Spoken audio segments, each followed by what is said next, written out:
And good Saturday morning. Welcome to Sports Talk. Welcome back to wintertime. Yeah.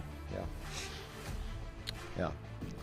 39 degrees as I motored up the old 321. Yeah. Well, I'll tell you how chilly it is this morning. The deer are moving. You know how far my ride is? Yeah, I miles. saw 5. You saw 5? 5 this morning. Yep. Out roaming around this morning in the very cold temperatures. Mm-hmm. I say very cold. It's cold, for what we've gotten used to over the last couple of weeks, but still. I still love it myself. Yeah, it's not 62 for a high or 5. Oh yeah. Yep.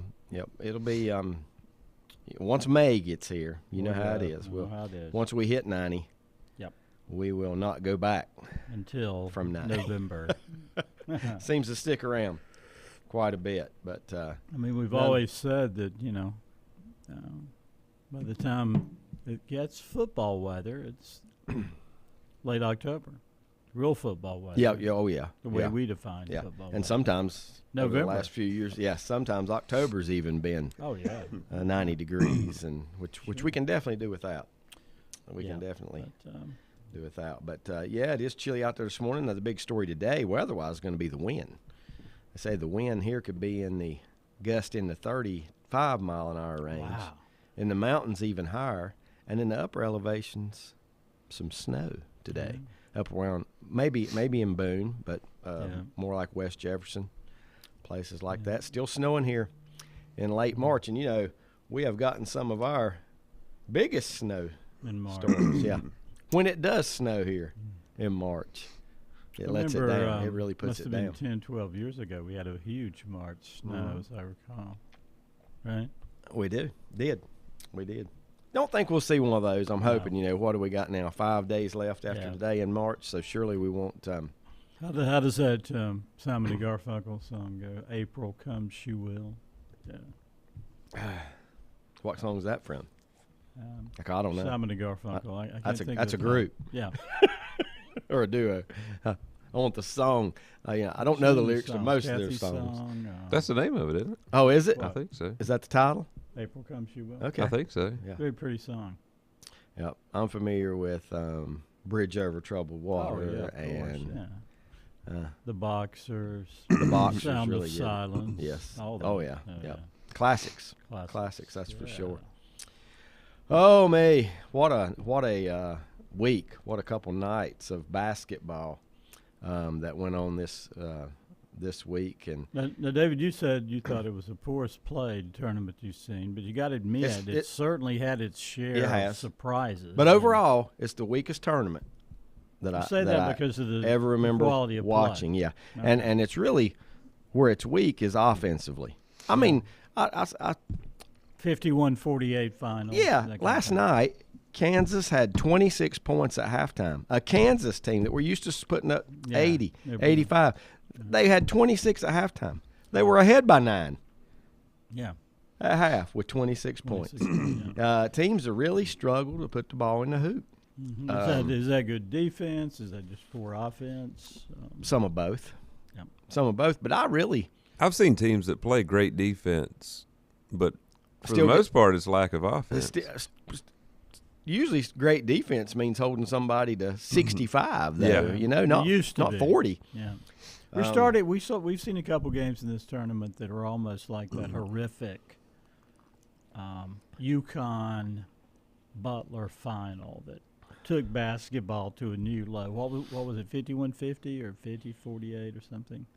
Remember that championship game some years ago? I think it was something like that. Well, I don't think it ended up close. Maybe not. It was 51-31 or it was just which one was that? Butler and who? Butler and UConn, remember? Yeah.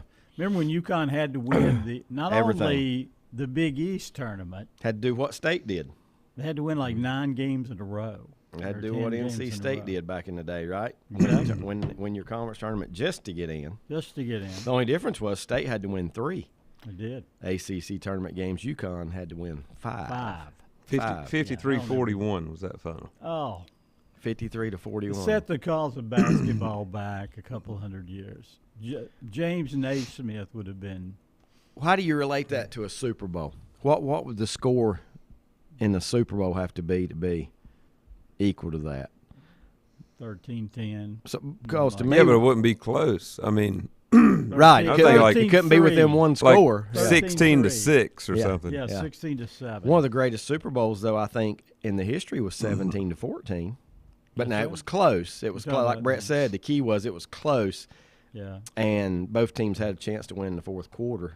Pretty much no more scoring than there was in that game. You get down to the last 5 minutes. Team behind by 12 is not going to win. Yeah.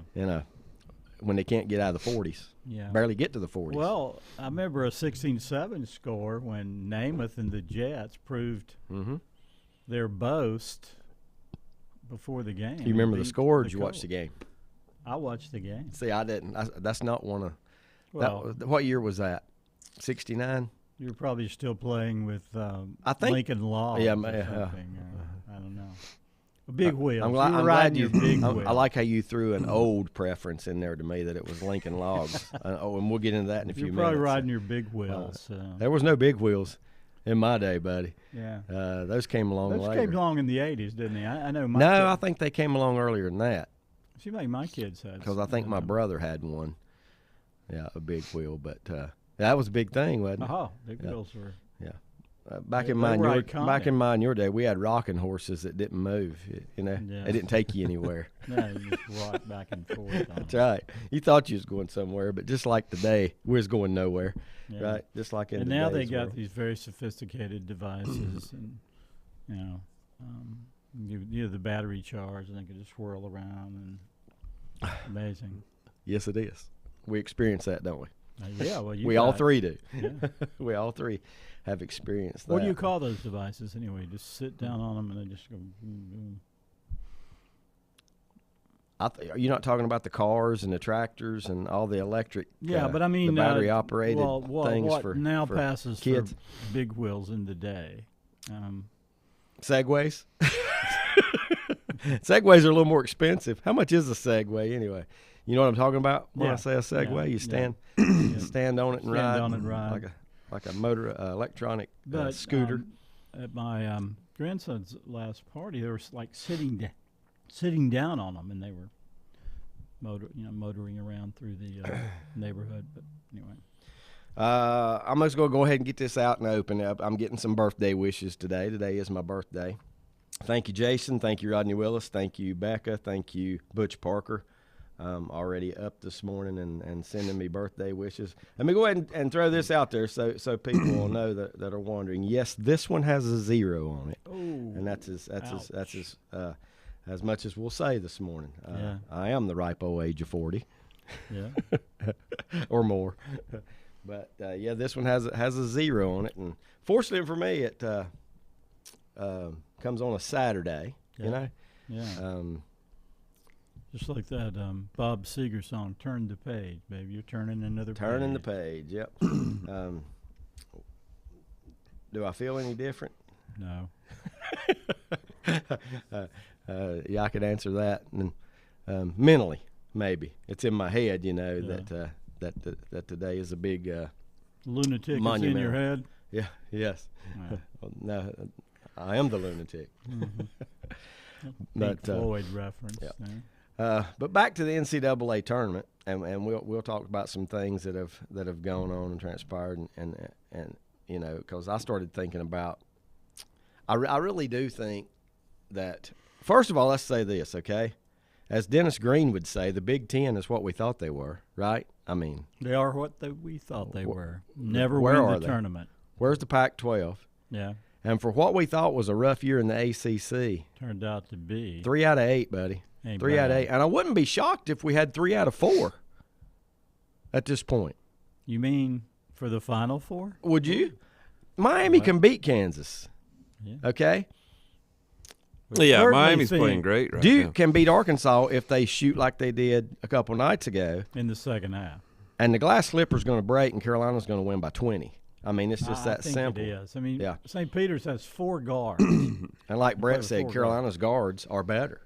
Yeah. So when you match up the guards plus the big men, I can see what Baycott will go wild against that front line. They don't even have a front line. It's like 4 guards on the perimeter.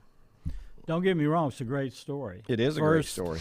First 15 to ever make it to the 8, which is what are some of the other incredible. previous 15s that got? Well, I know. You know what's sad about? Let me tell you what's the sad part. What do you think the saddest part is about this team reaching the Elite 8? Sad. Yeah, there is a sad part to this. It's going to make millions for the school. Yeah, will it? Well, I mean, publicity-wise. Yeah. You see their small gym everybody was sitting in last night. It looked like a really good high school gym. It did, yeah. It looked like maybe 15 rows high, 15 something like that. rows But high. it was, It was great. They were all there. They packed zoomed in out. so you actually couldn't tell how Big it or how small it was. Yeah. it was.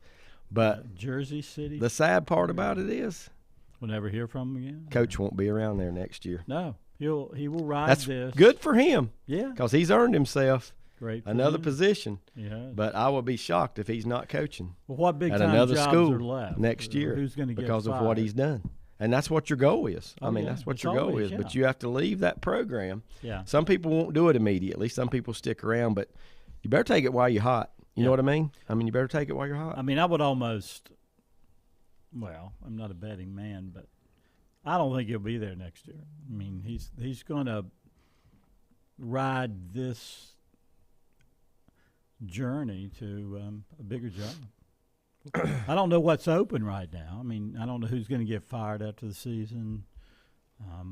Did LSU hire their coach? I mean, they fired. Well, who wants that job right now? Yeah, who wants it First right year is now? going to be probation. At least a first year. Probation. Right? I've already heard Shaheen Holloway, the coach's name. Yep. Yeah, St. Shaheen Peter's. Holloway. Yep.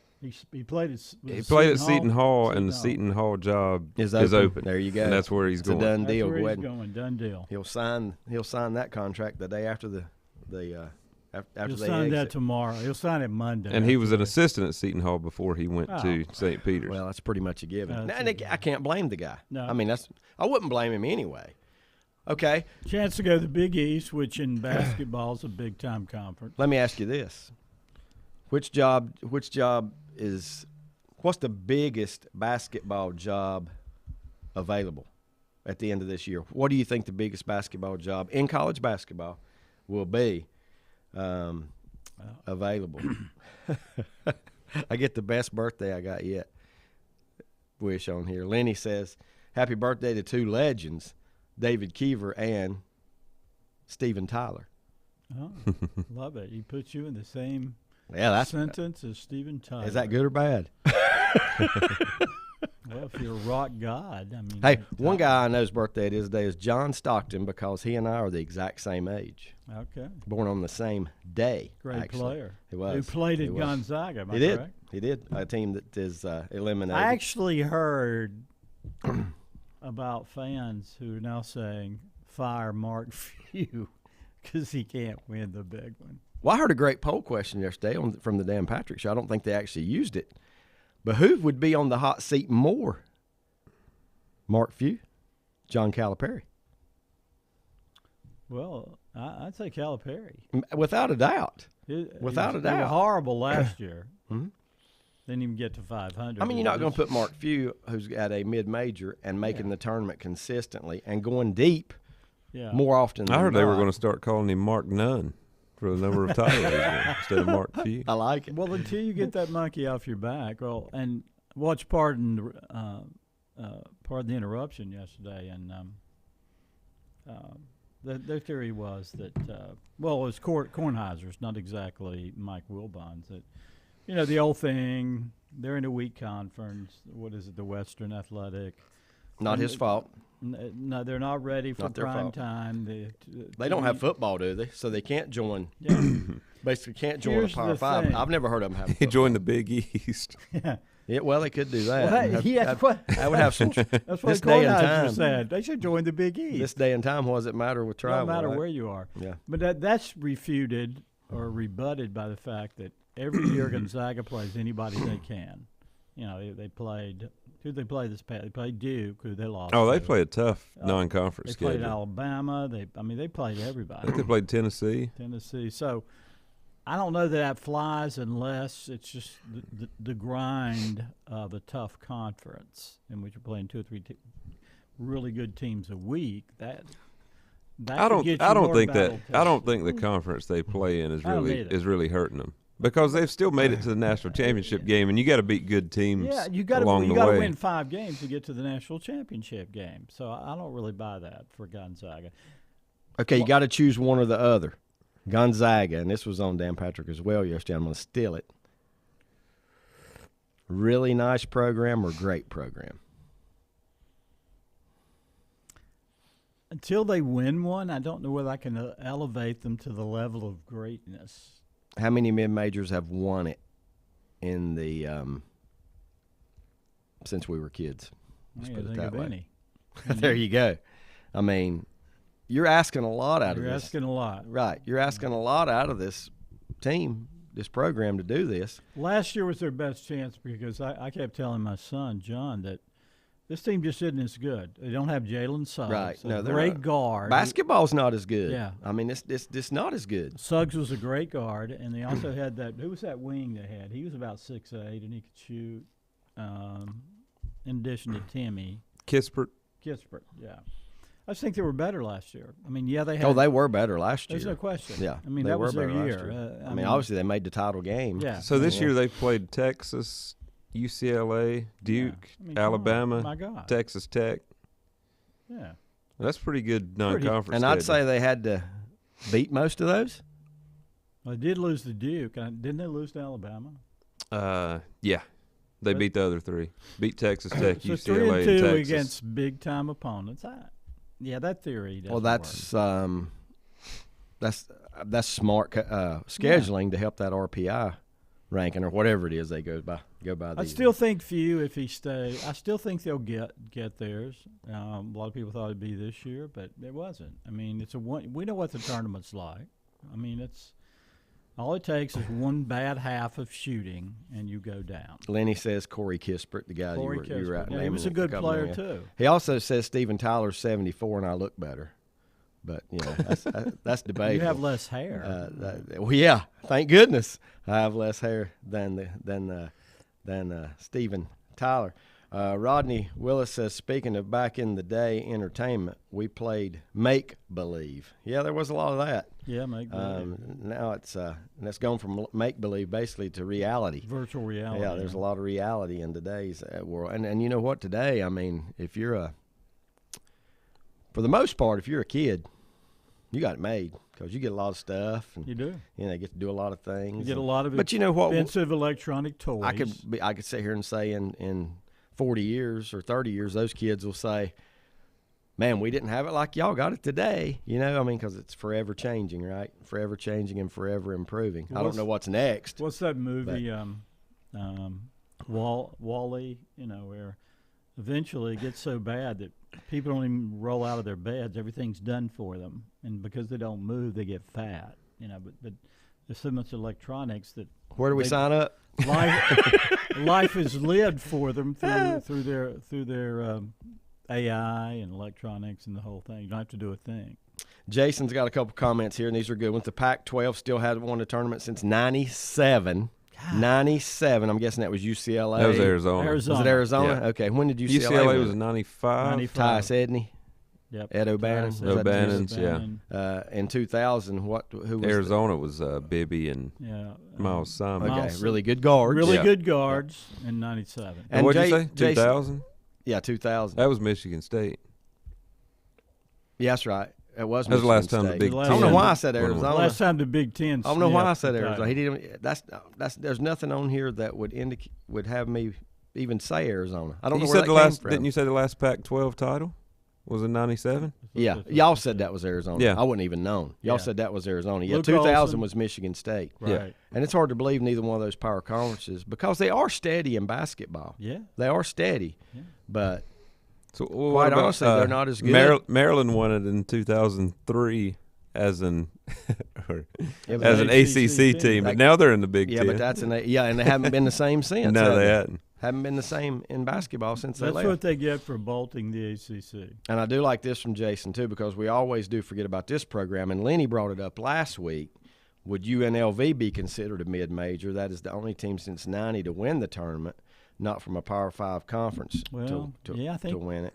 It's hard to think of. Well, Villanova, I don't know, is from a Power 5 conference. I got to say the Big East is I'd say it's a Power 6. Yeah, because you have to. That's Big East basketball is up there with the rest of them. Yeah, it's power. I agree. Power, but that's right. And then you got UConn. UConn's won titles. Yep. Yeah. As a Big East school. Has anybody else in there threatened? Got deep in the Big East? Yeah, because I can't name the teams. Syracuse has been that's big. That Big well, East they won it as a Big East. East. But I mean the current Big East. Does anybody compete for a national title? I was going to say Syracuse has been to the Final Four as an ACC member. I guess you remember that, but they are. I don't. The Final Four, didn't Carolina blow them out when they got there? Blew them out. Yeah, that was the Syracuse team that overachieved in the tournament, right? They were way didn't have a great regular season. They were like 15-12 or something in the regular season. Lenny says the hair covers up a lot of ugliness on Tyler.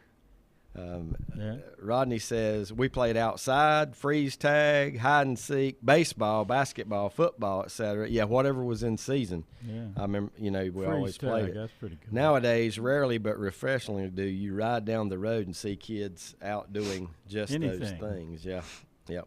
Well, they play their sports with their thumbs. I never see them outside. a lot of them play their sports with their thumbs, right? With those video games and whatnot. So, it's up to us to change that, right? It's up to us to help, at least the ones that we control, and have do things with to get them out there. I saw a good picture last night going back to Shaheen Holloway. Mm-hmm. He was a McDonald's All-American in '96 with Kobe Bryant, and it was a picture of them two as teammates. Right. And Holloway actually won the MVP of that McDonald's game. I remember his name. I just can't, I didn't.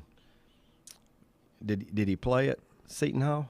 Yeah. Okay. Yeah. I knew you said he had already been an assistant coach. He's a really small guy. I think he's only 5'9" or 5'10", but he did play at Seton Hall. That's why his team's also short. So he can, he thought he was drafting 7-footer because of his height, but he was really getting a guy at 6'4". Not Peacocks. Drafting. I shouldn't use drafting as the word there. The Peacocks are yesterday was National Peacock Day. Did you know that? It was National Just so happened to be National Peacock Day. Yeah. And those guys win. They're strutting their feathers, their colors, right? The strutting of their feathers. I heard this was the year of the West. Well, in a little more than 24 hours, they gone. That was Lenny. Yeah. Saying the West is not the best. Lenny's watched as many or more tournaments as you and I have, Mike, and I just think I'm not saying there's not some good teams. I think Duke's a good team. I think Carolina's a good team. Yeah, good. I even think but not great.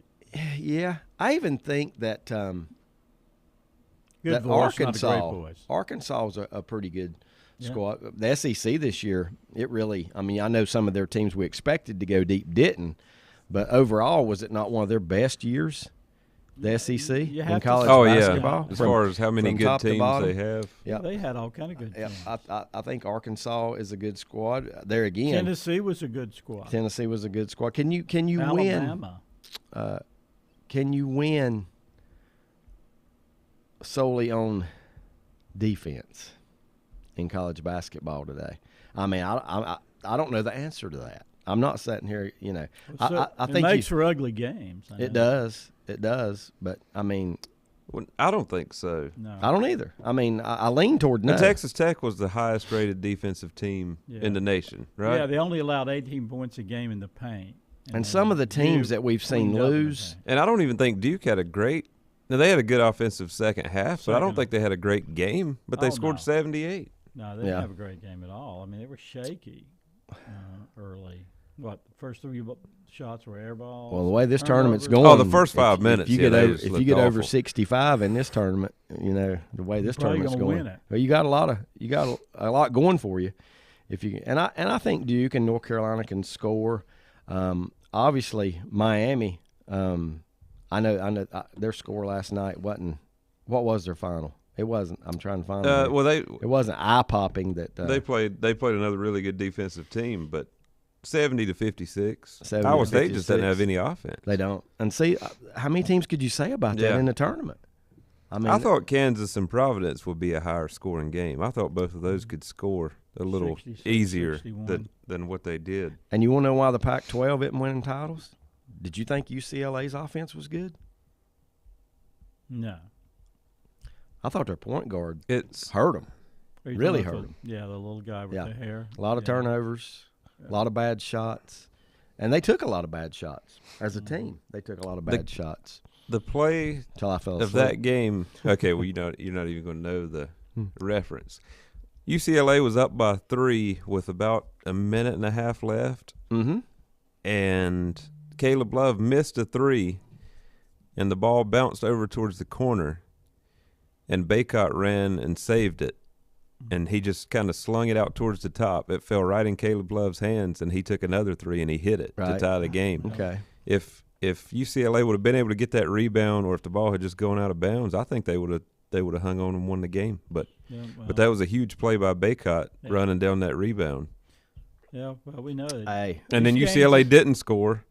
Carolina came back down, and Caleb Love hit another 3 to put them up by 3. And that was pretty much you it. and I discussed this all week. The team that gets the most 50-50 balls usually wins. It's Now, Duke was critical. fortunate the other night because they did not get the most 50-50 balls. They didn't in that game or the Michigan State game. And No. they just hit. Here's one thing.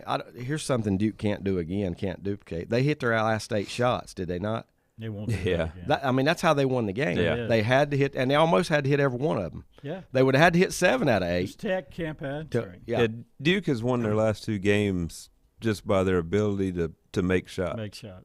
That's right. They've been out hustled. And They've North been out Carolina wins by rebounded. making shots. But the thing you have to like about North Carolina is, and I told you guys this before we went on the air, they have something nobody else has, and that's multiple people that can step A up. 4-headed monster. Yes, almost. yes. Yeah. Baycott hasn't had the great game yet, No. but those other 3 have. In Love, Davis, and Manick. Yeah. Manick, before he went out of the game last week. He's had 2 great games. What did he have, 25 and didn't even play something much like of the that. second half? When he got At all? ejected, but And he wasn't hot last night. I think he was 3 for 10 the from best 3. the best thing that Hubie Davis did was kind of moving Love to more of just an off guard. Jason said out of his 30 points last night, 27 in the second half. Well, you know, Carolina only had 28 at halftime, wasn't it? Love hit the first shot of the game, hit a 3 to start the game. Yeah. Didn't score again in the first half Yeah, and still wound up with 30. with 30. Yep. That's what you have to have You to gotta win have- a tournament like this. Yeah. And for them, It's guard play. I mean, I Guard think play. guard play is the key to It the is. tournament. you go out there and stop Love tomorrow. They got 2 other guys, Yeah. 3 other guys. Yeah. That can, Well, he that had can an awful be the game guy. against Baylor, Right. Yeah. Every team don't but have Davis that, I'm had a telling great you. game.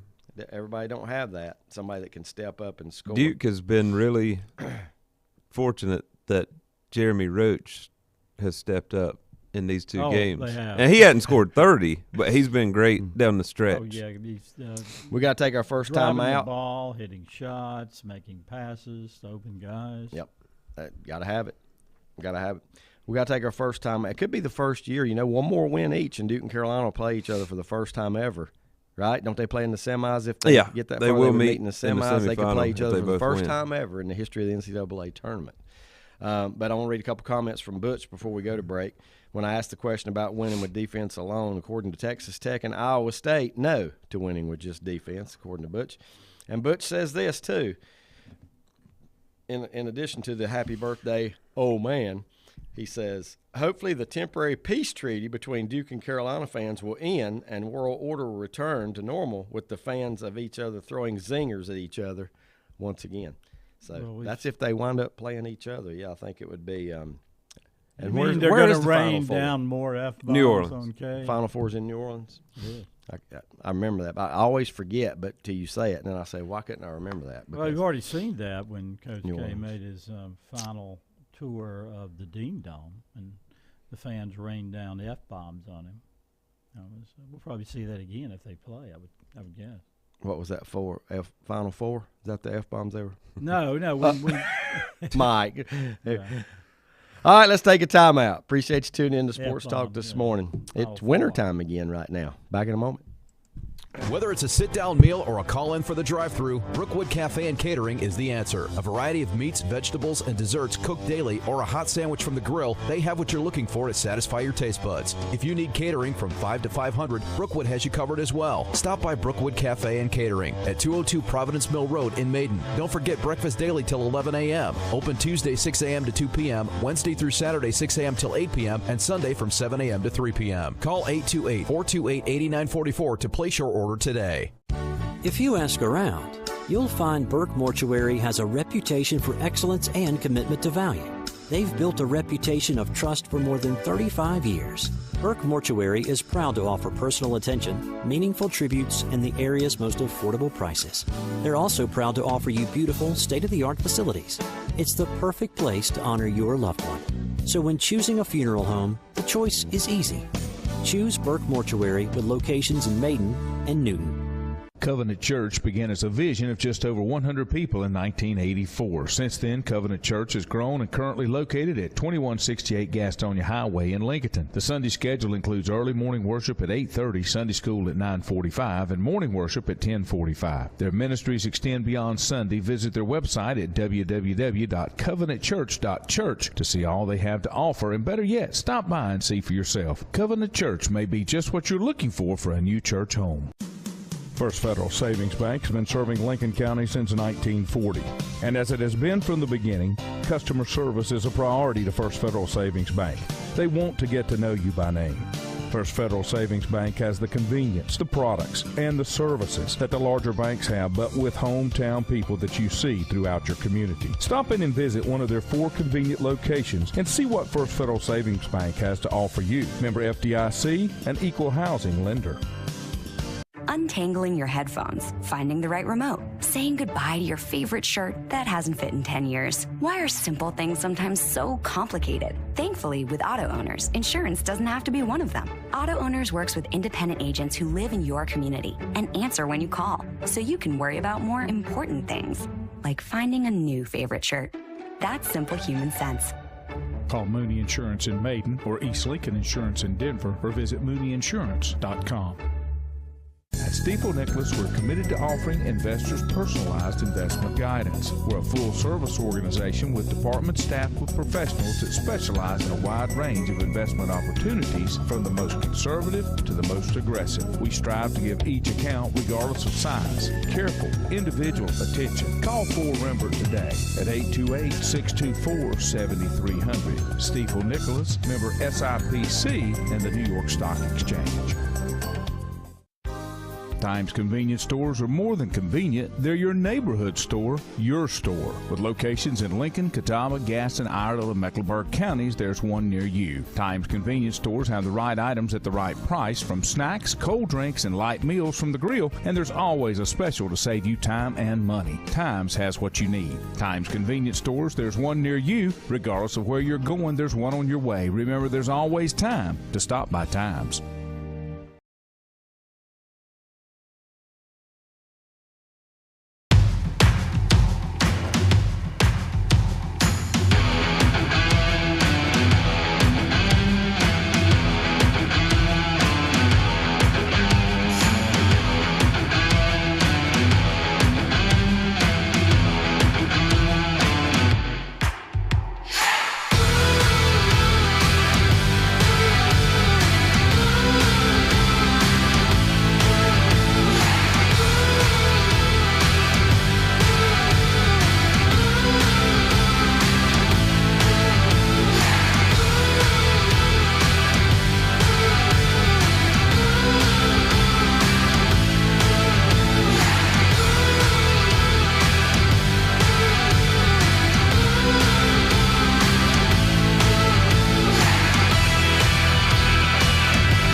Welcome back. Sports Talk. Glad to have you with us. NCAA tournament, obviously the headliner going into this weekend. Also, we'll cover some high school baseball, give you some of the scores from last night. NFL took another major turn this week with Tyreek Hill going to the Dolphins. Yeah. And and the Kansas City Chiefs becoming wealthy for the next 5 years or so. All the picks I heard they got how many picks this year in the draft? 12. So what's Tyreek Hill going to become? Like a little slot receiver, runs down about 8 yards, gets a pass from. He's going to become an unknown football player.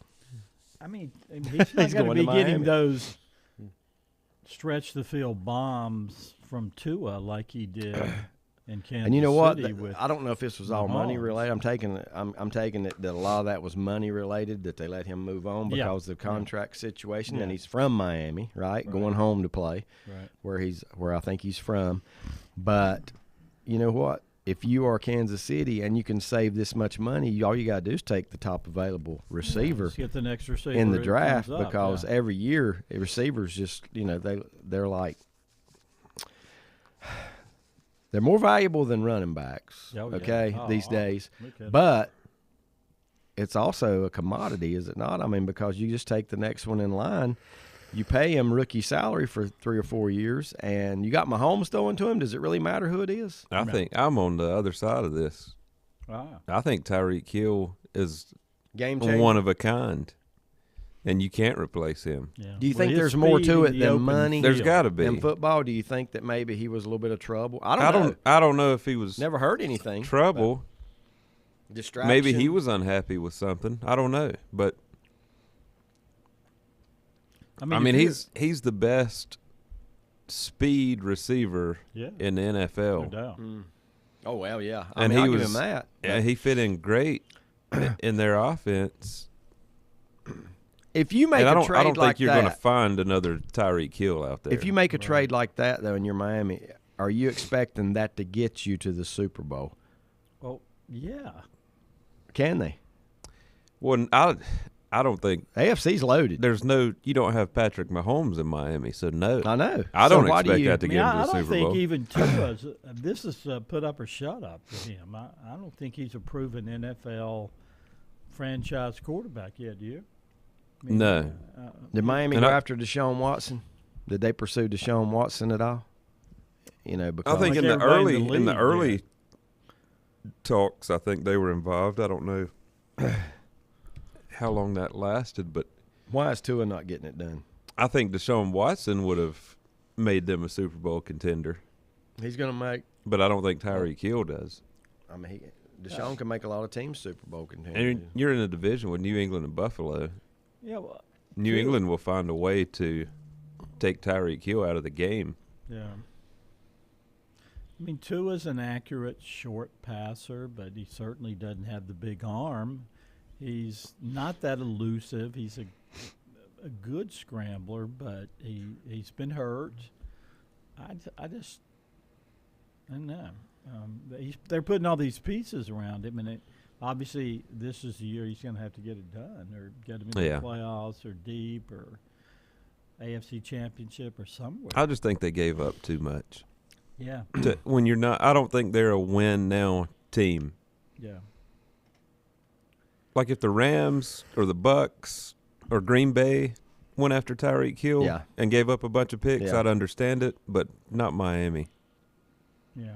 I don't think they're ready. Green Bay's going to do the same thing. Yes, they lost a great receiver in Devontae Adams, but you got Aaron Rodgers throwing to them, and they were going to get the top receiver. My guess is their first pick will be the best receiver that's on the board at that time. Yeah. And, I mean, look at some of these receivers that have come in, like Jamar Chase. And Devontae Adams is great, but he's more replaceable than Tyreek Hill is. Mm-hmm. Tyreek Hill, I think, is one of a kind. He is. Devontae Adams is not. There's more guys like Devontae Adams out there. Yeah.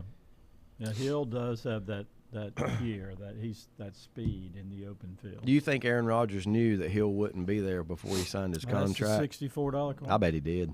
I bet they told him, if we sign you to this. Oh yeah, they couldn't. They couldn't afford him both. We're not going to be able to pay him. Yeah. They were. I think they wanted to franchise tag Adams, and Adams did not want that. Mm-hmm. No, he didn't. So that was it. I mean, they couldn't afford both. Now he reunites with his Fresno State quarterback, and Derek Carr. How about that? They played together at Fresno State. Yeah. Raiders made some good moves too by getting Adams. I think they've loaded. Yeah, their they team have. up They have made good quite a moves. bit, The but they have AFC to. They have to. Well, AFC West. Yeah, West. Just the West itself. I mean, They're probably to, still the West. worst team in that division.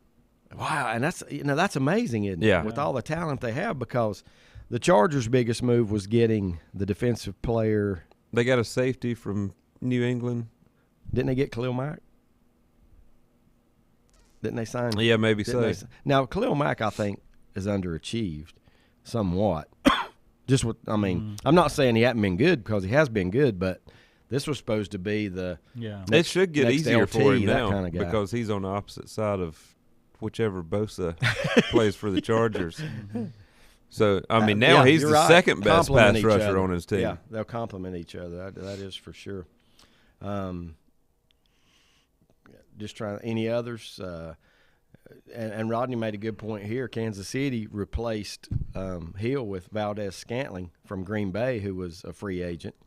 That's another Green Bay loss. That guy was pretty good, But you know what? There again, a lot of these guys, I think, are very good because of the quarterback throw. Well, nobody plugs in no-name receivers like Green Bay. No, they don't. Right. And I don't know if they'll be able to do it again, but I would bet so. Probably. I would bet so. And I mean, Valdez-Scantling to me was a no-name receiver. He just played for Green Bay, so and free agency's not quite over either, because they could still sign one with somebody that's like a secondary receiver with a lesser contract. It doesn't mean Green Bay's not going to spend any money in free agency.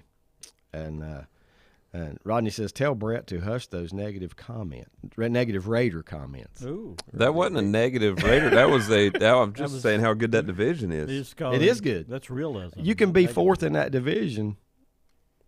And Well, don't you think Denver? all four of them should make the playoffs, or all of them could make. Don't you think Denver passed Oakland Is Denver by getting is Denver past Russell Kansas Wilson? City? I don't know. I would say Kansas City's still the best team in that division. And then the other three, I think, are really close. I think the Chargers and the Raiders are similar.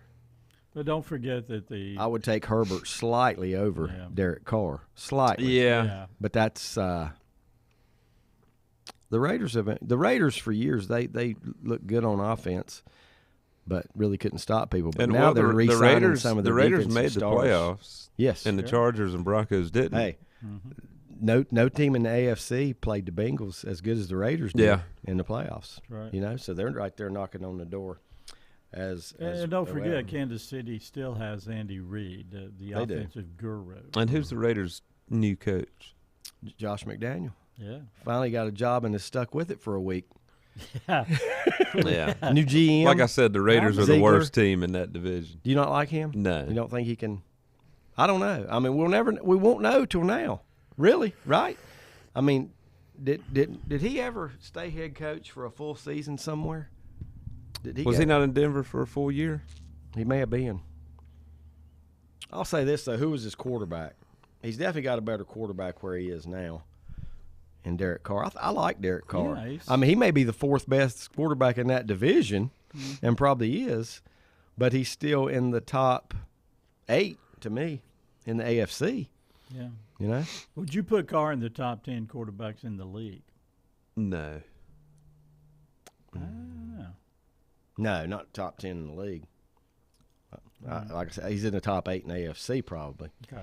Rodney says we, being the Raiders, have signed 3 plug-and-play starters: wide receiver Adams, defensive end linebacker Jones from the Cardinals, which is a good pickup, Chandler Jones, perennial Pro Bowler, and cornerback Yasin from the Colts, who is also a good defensive back. I thought he was really good. And then Rodney says, I guess he's talking about McDaniel, signed Tebow. This guy, he signed Tebow, so I'm guessing that means Josh McDaniel. I don't want to miss any comments. I got one from Butch and one, no, I read Butch's. I got one from we're going back to college basketball here. I don't want to miss this one from Lenny because I promise you, these busy Saturday mornings they roll in. It's easy for me to just miss one. Yeah. But he says Brady Manick is a matchup nightmare. He's 6'10", but plays away from the basket. Right. Pick your poison. And I noticed last night in the game that the guards that were trying to guard him, first of all, were way smaller than him, and they let him spot up in the corner, and they were 15 feet away from him. You know, that's that is a nightmare. They look like Duke defending the three. He said, pick your poison, run a big man to cover it, and it opens up the middle for Baycott, or stay small, and he shoots over them outside. Yeah, offensively, Carolina's got the best situation in the tournament. They really 4 do. guys who can, on any given Sunday, any given night, can light it up. Any given Sunday? Is that a reference? That's another reference, movie, of course, to the Al Pacino. Well, Carolina has a traditional starting 5. They got 2 good guards. If they like anything, we talked about. They got 2 forwards and a center. Their depth's not like it usually is. And one of those forwards, Leaky Black, is a great defender who can guard. Who can guard, guards, or he doesn't guard centers, but he can guard 1 through 4. He might can guard St. Mary's, St. Peter's, whatever saint they are. He might can guard their center. Speaking of St. Peter's, let's go ahead and go through these right quick, guys. St. Peter's over Purdue 67-64, another slugfest. Offense, if offense is what you're looking for, this wasn't the game to be watching. No. 67-64. I told you guys before we went on the air this morning, I thought that non-presence in this game that was the difference in the game. He had been playing really lights-out basketball, and I don't even remember his name being mentioned last night, but about 4 or 5 times in that game. So St. Peter's advances. He scored 9? Yep. First 15 to get to the Elite 8, so congratulations there. 9 points, Matt 6 Painter, turnovers. Purdue's Matt Painter, he just can't get there, can he? It's Big Ten, Mike. It's Big Ten, typical. And it's Purdue. Yeah. I hate to say it. When's the last time Purdue made the Final Four? When's the last time Purdue was relevant in anything since Drew Brees has been gone and the days of Glenn Robinson? Did Glenn Robinson make the Final Four? That's a great question. I don't believe it did. I don't think he did either. I don't think so. I don't think he did. The last time they made it was way back in the day. They had a guy named Rick Mount who was a terrific outside shooter. I think they made the Final Four then. 1674. Was that the year? Brad may be able to find the last time Purdue made the Final Four. Kansas prevailed. Ugly game. They hung on. They had a decent lead early. I want to say they were up 13, 14, something maybe in this game. Providence made a nice run to get back in it, but Kansas wins 66-61. The last time a 1 seed did not make the Final Four, I can't remember the year, but it was the year UConn won the national championship. Oh, yeah, that forgettable year.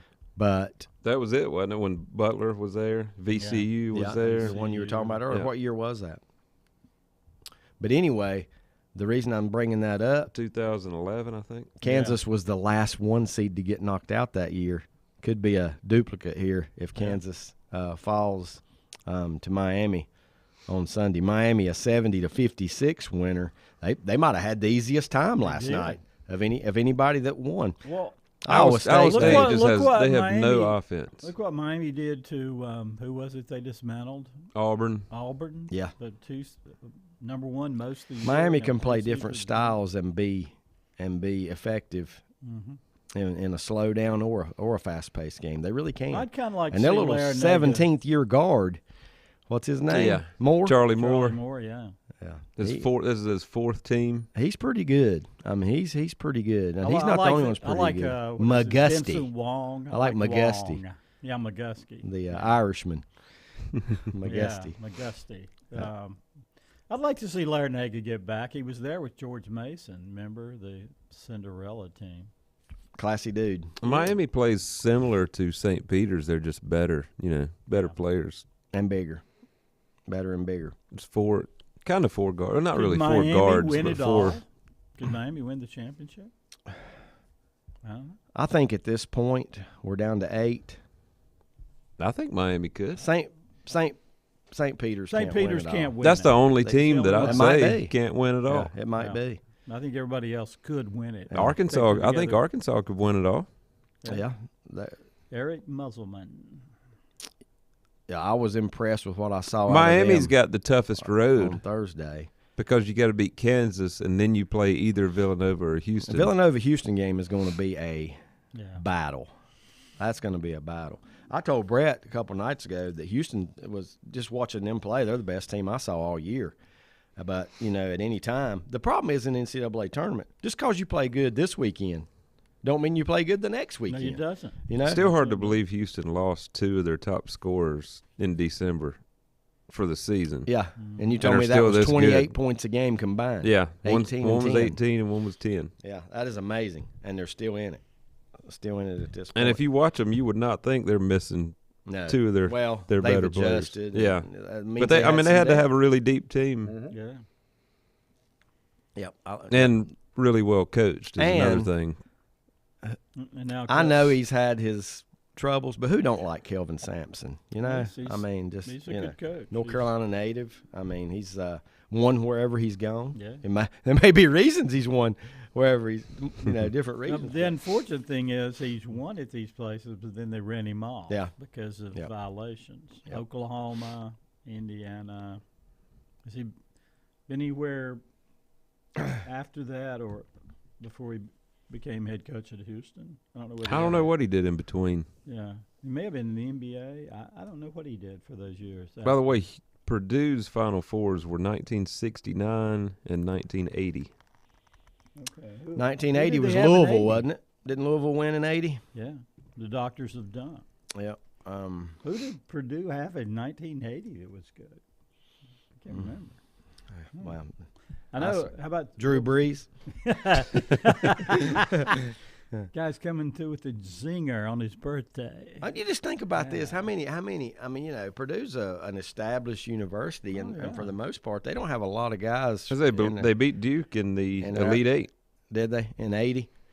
They don't have a lot of guys. UCLA they don't have a lot of household names out of Purdue, other than Glenn Robinson and Drew Brees. I mean, can't think of anybody. It's hard to name some Purdue athletes. Lenny says Charlie Moore, the babyface assassin. Yeah, the babyface assassin. Yeah, I thought he was young. And probably the oldest player in the tournament. Right. He looks like he's 16, but he's probably 24 or 5. Yeah, but he's got that little smug grin on his face that got you. You know what I mean? He'll make a good play, and he'll have that little grin on his face like, I got you right there. He is good. Well, I like Victor Wong. Is it Victor Wong? Yep. Yeah, Isaiah Wong. I know it's Wong, but I like him. Yep. Sampson was let go from Indiana for a recruiting violation, sending excessive text messages to recruits. Yeah, that's what it was. How silly is that? I agree. Silly. I agree. It is. This day and time. Yeah. Who don't text? I always wondered about that. Yeah, it was Jason commenting on Kelvin texting. Sampson. Come on. Yep, that's pretty bad. Yeah, pretty bad. I'm not a recruit, but I get excessive texting. You get excessive text. Yeah, it is. Yeah, but you know what? That's just the way you communicate this day and time. And what's the definition of excessive? In that case, I mean, who is the judge on that? 30 a day. Is it? Well, maybe it was during a dead period or dead something. Period, yeah. Well, more. Yes. There again, we could get off on the NCAA violations thing and spend a week talking about some of the crazy rules that apply along the way. Well, what would be the ideal Final Four for storylines? Duke, Carolina, Kansas, and Kentucky. I can guarantee you one of them is not going to be there. Not going to be Kentucky. No. I mean, well, out of what's left, and honestly, that's the kind of four. I mean, Duke and Carolina for stories. You want the blue bloods, don't you? Yeah. And Gonzaga would have been good again too to get back. But what's left? I would say Kansas and Villanova. Yeah. Duke and Carolina would be the best ratings wise. Ratings wise, yes, but there's just something about that Houston team. And you know what? Houston, as far as I know, has never won an NCAA title. That Guy Lewis knocked on the door many times back in the day. Did they not win it with Never won Hakeem? Don't Never think win so. it. They didn't win it with Hakeem the Dream. They didn't win it with Elvin Hayes. They lost to Georgetown. They lost to NC State in the finals. Am I right? Wasn't right. Georgetown one of them? Exactly right. Who else did they lose to at that time? Georgetown in the finals. Yep, they lost to Carolina one year in the Final Four. Yep. Kelvin Sampson was an assistant with the Milwaukee Bucks. I thought he went back and the to Rockets pros. after Indiana. Yeah. And don't forget, too, How old is he? they lost to UCLA by about 66. 45. And Young I think guy. it's the 1969 or 70 Yeah, Final Four. Big E. Because with the Big E. Houston beat them in the Astrodome. Remember, it was like the most attended college game. But in that was a history. regular season That was game, regular right? season. Okay. Just And want to then make sure. when they met again in the Final Four, Alcindor Destroyed 'em? destroyed Or them. not. I mean, I don't- beat them by 40. Just beat Really? them. Ran them out of the gym. Yeah, it was 100 and some to 60 some. Yeah. The Big E became the little. You didn't leave. In other words, they didn't leave that game wondering what if. I mean, UCLA had Jabbar, Keith Wilkes. It was just one of those all-time teams. Unless the what if means, what if we wouldn't even went that particular night to the arena. We might feel a lot better today about ourselves. Right. Coming up on the 9 o'clock hour, we'll take another time out. We're going to give you the high school baseball scores from last night when we return. Appreciate you tuning in on this happy March 26th. Thank you. Whether it's a sit-down meal or a call-in for the drive-thru, Brookwood Cafe and Catering is the answer. A variety of meats, vegetables, and desserts cooked daily or a hot sandwich from the grill, they have what you're looking for to satisfy your taste buds. If you need catering from 5 to 500, Brookwood has you covered as well. Stop by Brookwood Cafe and Catering at 202 Providence Mill Road in Maiden. Don't forget breakfast daily till 11 a.m. Open Tuesday 6 a.m. to 2 p.m., Wednesday through Saturday 6 a.m. till 8 p.m., and Sunday from 7 a.m. to 3 p.m. Call 828-428-8944 to place your order today. If you ask around, you'll find Burke Mortuary has a reputation for excellence and commitment to value. They've built a reputation of trust for more than 35 years. Burke Mortuary is proud to offer personal attention, meaningful tributes, and the area's most affordable prices. They're also proud to offer you beautiful, state-of-the-art facilities. It's the perfect place to honor your loved one. So when choosing a funeral home, the choice is easy. Choose Burke Mortuary with locations in Maiden and Newton. Covenant Church began as a vision of just over 100 people in 1984. Since then, Covenant Church has grown and currently located at 2168 Gastonia Highway in Lincoln. The Sunday schedule includes early morning worship at 8:30, Sunday school at 9:45, and morning worship at 10:45. Their ministries extend beyond Sunday. Visit their website at www.covenantchurch.church to see all they have to offer, and better yet, stop by and see for yourself. Covenant Church may be just what you're looking for a new church home. First Federal Savings Bank has been serving Lincoln County since 1940. And as it has been from the beginning, customer service is a priority to First Federal Savings Bank. They want to get to know you by name. First Federal Savings Bank has the convenience, the products, and the services that the larger banks have, but with hometown people that you see throughout your community. Stop in and visit one of their 4 convenient locations and see what First Federal Savings Bank has to offer you. Member FDIC, an equal housing lender.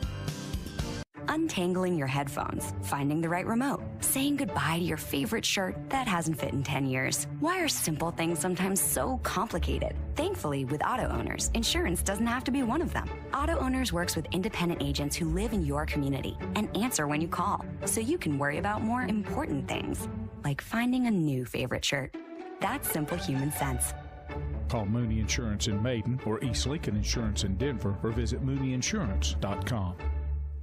At Stifel Nicholas, we're committed to offering investors personalized investment guidance. We're a full-service organization with departments staffed with professionals that specialize in a wide range of investment opportunities, from the most conservative to the most aggressive. We strive to give each account, regardless of size, careful, individual attention. Call for Rembert today at 828-624-7300. Stifel Nicholas, member SIPC and the New York Stock Exchange. Times convenience stores are more than convenient. They're your neighborhood store, your store. With locations in Lincoln, Catawba, Gaston, Iredell, and Mecklenburg counties, there's one near you. Times convenience stores have the right items at the right price, from snacks, cold drinks, and light meals from the grill, and there's always a special to save you time and money. Times has what you need. Times convenience stores, there's one near you. Regardless of where you're going, there's one on your way. Remember, there's always time to stop by Times.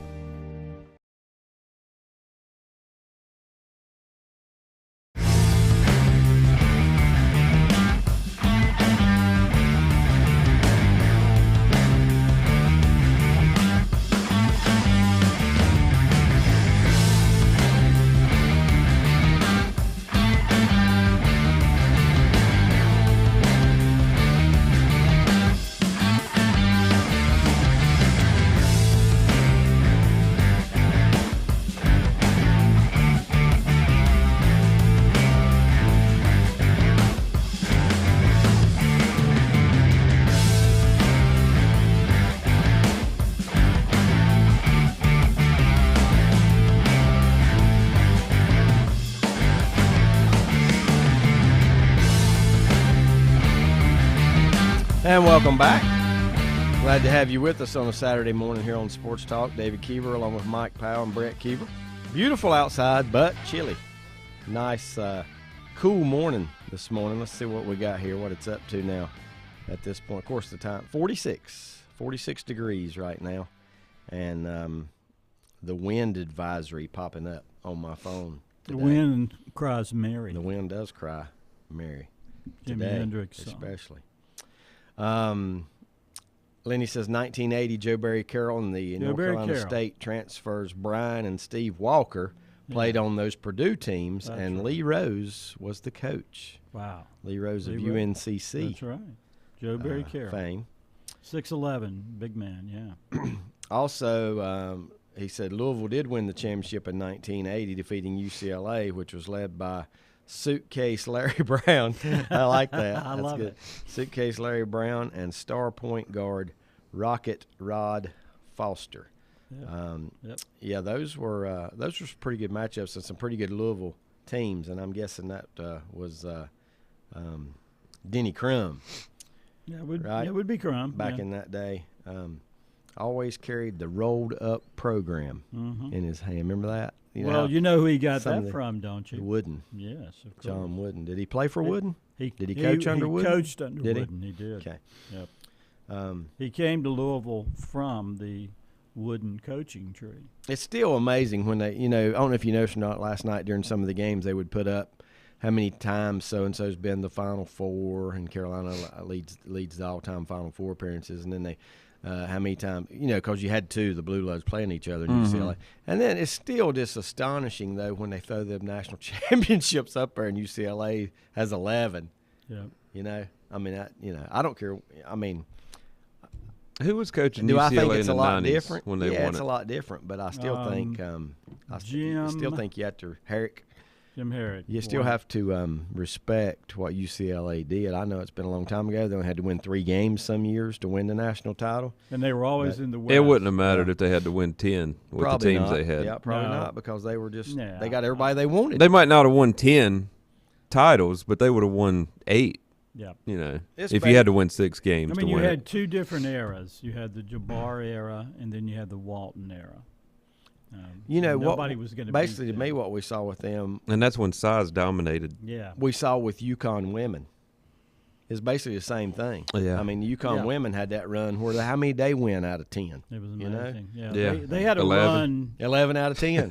Their run was very similar to Wooden's. It was with it UCLA. Was. And Lenny says Jim Herrick. Jim Herrick, and not only that, guys, Wooden, his first championship teams early, they didn't have a big guy. Everybody was 6'4", and they just pressed the heck out of you and just ran you up and down the floor.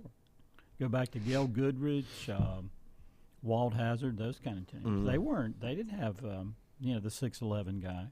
That didn't come till Jabbar was recruited out of Power Memorial. UConn's women have won 11 titles. Wow. All since 1995. And so they both won 11. They're dominating. How ironic, in right? In the 2000s decade, UConn won 6. 2000, 02, 03, 04, 09. And I guess 2010 would be the next decade. So they won 5 in each decade, but they haven't won it since 2016. Here's a women's basketball trivia question. Which former UConn player is now the oldest player in the WNBA? Sue Bird. Yeah, that's it. Is it Sue Bird? She's just been on commercials lately. That's Yeah. That's her. That's the only reason 41, I guessed that. 42, can't remember. Is that right? She doesn't look that. She looks I know. like she's still in her prime. Well, Yeah. she stayed in shape, obviously. Yeah. Must be the Coronas. Corona Lights. Isn't that what the? Oh, okay. Isn't that what the? Lenny says Sue Bird. Is that?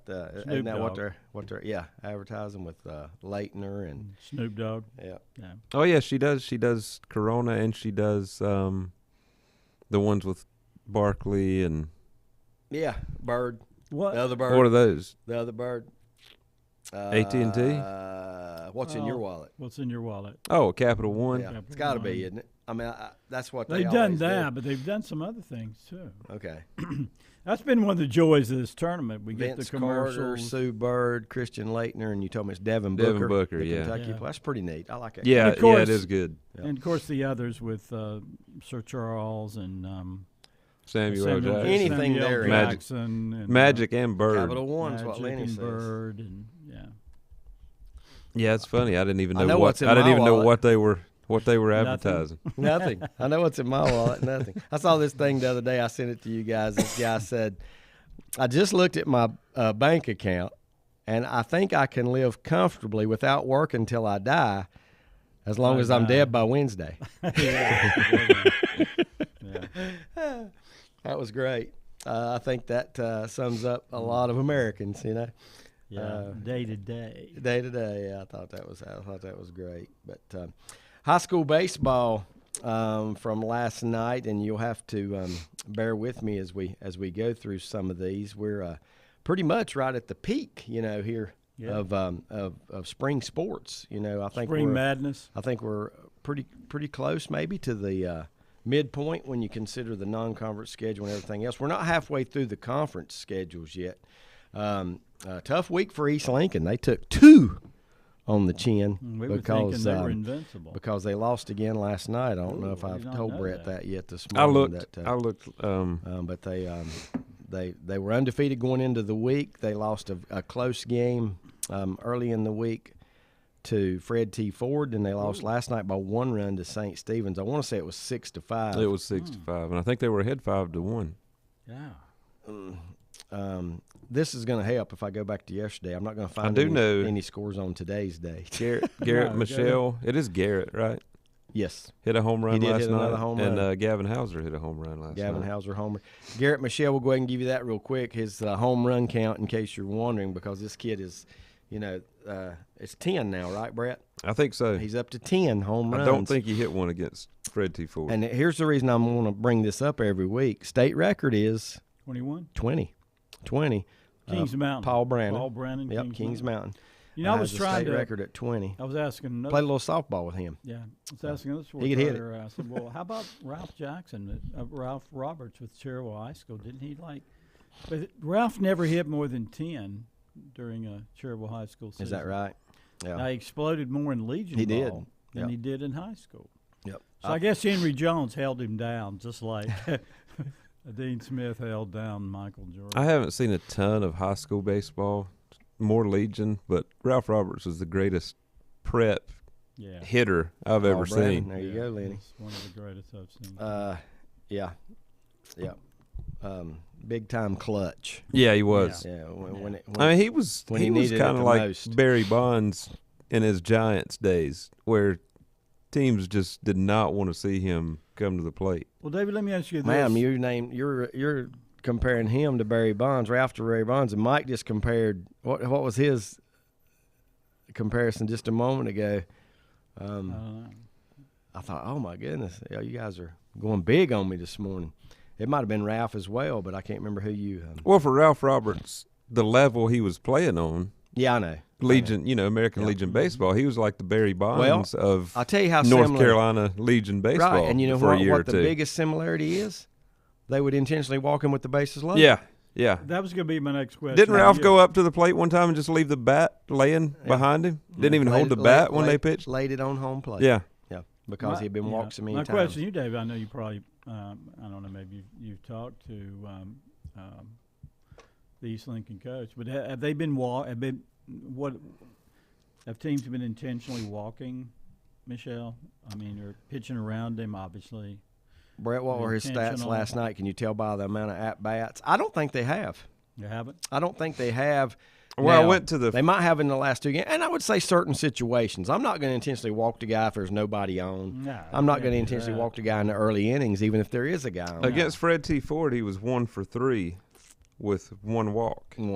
So it could have been intentional. I don't know. But it's just situational to me. If you got second and third and 2 outs and he's up, he's walking. I mean, that's simple. Yeah, you load the bases, try to get the force. Yeah, right. Crazy thing to me is he's still batting. Well, no, never mind. These are in order by their number, so that's not where he's batting, I don't guess. Last night he was 2 for 3 with a walk. Well, okay then. No, I'm sorry, no walk. 2 for 3, home run, 2 RBI. Butch Parker says Hopper was the best player I saw in high school. And he's talking about you talking about football or baseball. Name your sport. Yeah, he's talking about baseball, but I'm thinking, hey, he was pretty good. Pretty good in football. Yes, too. he was pretty good in both of them. Hopper went on to play for the Cincinnati Reds. Okay. Ralph was I think, now just from what I know, and Mike would have known, but Ralph was a really good high school player and a great Legion player. That's the way I'd say it. I think, and I'll tell Butch that. I never saw him play a high school game. I think he just exploded on the scene in Legion. Is where he really exploded on the scene was Legion, and yeah, if he was coming, and Coach Reynolds always batted him at second in that lineup, so he'd get more opportunities to swing the bat in those games instead of batting him third or fourth. And he hit some home runs that I swear went close to 500 feet. I mean, he could just destroy the ball. Lenny says Ralph's the only guy I remember that didn't take a bat to the plate against Boone Watauga when they had a Legion team. I just remember in some of those series is when they were playing, to advance, like against Kernersville and Pitt County. Some of those, I think he just laid the bat down because he'd been intentionally walked. My thing with Ralph was, a couple years at Lenore Community College, his dream was to play at Carolina, which he did get to play at Carolina, but it seemed by then his time had passed. I mean, I know he knocked around in the minors, at Myrtle Beach and other places. Now I think he's a professional trainer, but I don't know. What do you guys think? I mean, it seemed like by the time, after those 4 years of messing around in college ball, it was – well, I'm going to tell you, something else came in my mind. I don't know, Mike. I don't know. I think maybe a little burnout. But I'm going to tell you, I already know of two baseball players in my head that I saw play high school and Legion ball that are better than either one of them. Better than either Ralph or Hopper. Now, that's my opinion, but I saw 2 baseball players. Well, in high school. I know who one of them is, I bet. I'm sure you do. He's got steaks out now, don't he? He's got a steak company where you can buy his steaks. Who is it? I was just thinking of Jimmy Fortenberry. Oh, well, I wasn't even thinking of Fortenberry. But, yes, that's another one I might have to throw in there. I was thinking Mad Bum. Oh, yeah, Mad Bum. Who's got the steak company. I don't know if you've seen it advertised here, but he's got a Mad Bum Steaks that he's got a cattle farm up there. Definitely Mad Bum. But the other one, I'd still take if you need a clutch hit. Yeah. And the game's on the line. Oh, yeah. I want Ralph Roberts at the plate. Yeah. But Madison Bumgarner could hit. He was a great hitter. Oh, yeah. He's still a pretty good hitter. But the other one, you guys probably didn't even see play that I saw play. Yeah. Cal Raleigh. Saw him play basketball. I would say Cal Raleigh. And where's he at now? Seattle. Playing for the Mariners. Yep. Went to Florida State, had a great career. From, catcher, power Smoky hitter. Mountain. Saw him play Smoky Mountain 2 years in a row. Only guy I've ever seen in my life switch hit a home run from both sides.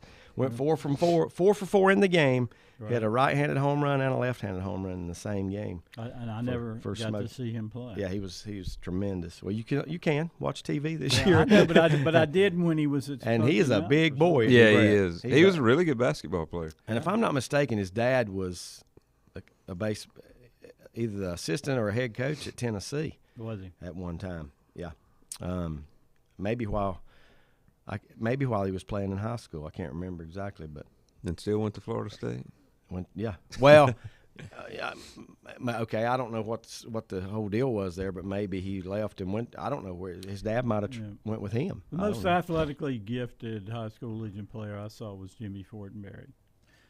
His speed on the bases, everything he could do, his power, his fielding, he could do it all. He could. And to be honest with you, Mike, he was a 3-sport star. He did them all. He did. I mean, he was a basketball, baseball, and football. Yeah, he did them all well. Yeah, he did them all well. There's no doubt in my mind he could have played college in any of the 3 he chose. That he chose. Probably D1. Yeah. In any of the 3 that he would have chosen. His professional career, he did get to the AAA level. Triple A's with the Phillies. They were loaded with outfielders. He was unhappy. Yeah, just didn't get over the hump. Did not get to the major leagues. And that was before my time of watching baseball. But mid '80s. The reason I like Ralph is because I've seen him. I saw him play 100 times. Right. Oh yeah. So like we saw Lonnie Chisenhall play. Yep. Madison Bumgarner I probably saw play 4 or 5 times. Chisenhall, but he had a good career with the Cleveland Indians. Was he from Moorhead or was he from Pitt County? Was he Pitt County? I think it was Pitt County. For some reason I thought he was Moorhead. It could have been. Lenny, you'll remember that one. I don't know. I don't know if Chisenhall was Moorhead or Pitt County. Where was Trot Nixon? Wilmington. Wilmington, yeah. Wilmington. But I never saw him play. I don't think I did either. I did meet him and saw him play in the majors, but I never saw him play in high school. He's on that list too of home runs like in a season. Trotty is like, he might have had 10 or 12 in a season, but it's Paul Brannon from Kings Mountain. That's what got us to this. Do you think that Michelle can challenge Brennan's record? I don't know. It's going to be tough. 20? Yeah, that's asking a lot.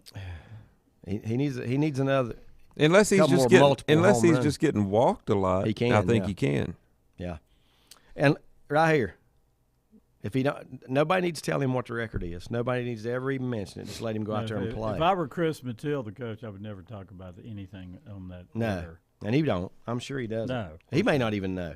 Probably doesn't care. And you don't want the guy going up there trying to hit home runs anyway, unless the game's already out of reach. Just stay with your natural swing and hit it in the home run. And he's a good all-around player. He's not just a home run hitter. The scores you gave me, David, kind of makes me rethink what I was about the Western Foothills, because I thought really it was like East Lincoln was going to dominate this league. I'm going to tell you right now, in my opinion, and it is what it is, that may be the best 3A baseball conference through the first 4 anyway. It's got to be in North right Carolina, up there. at least in Western Fred North Carolina. T. Ford, East Lincoln, North Lincoln. St. Stephen's is undefeated.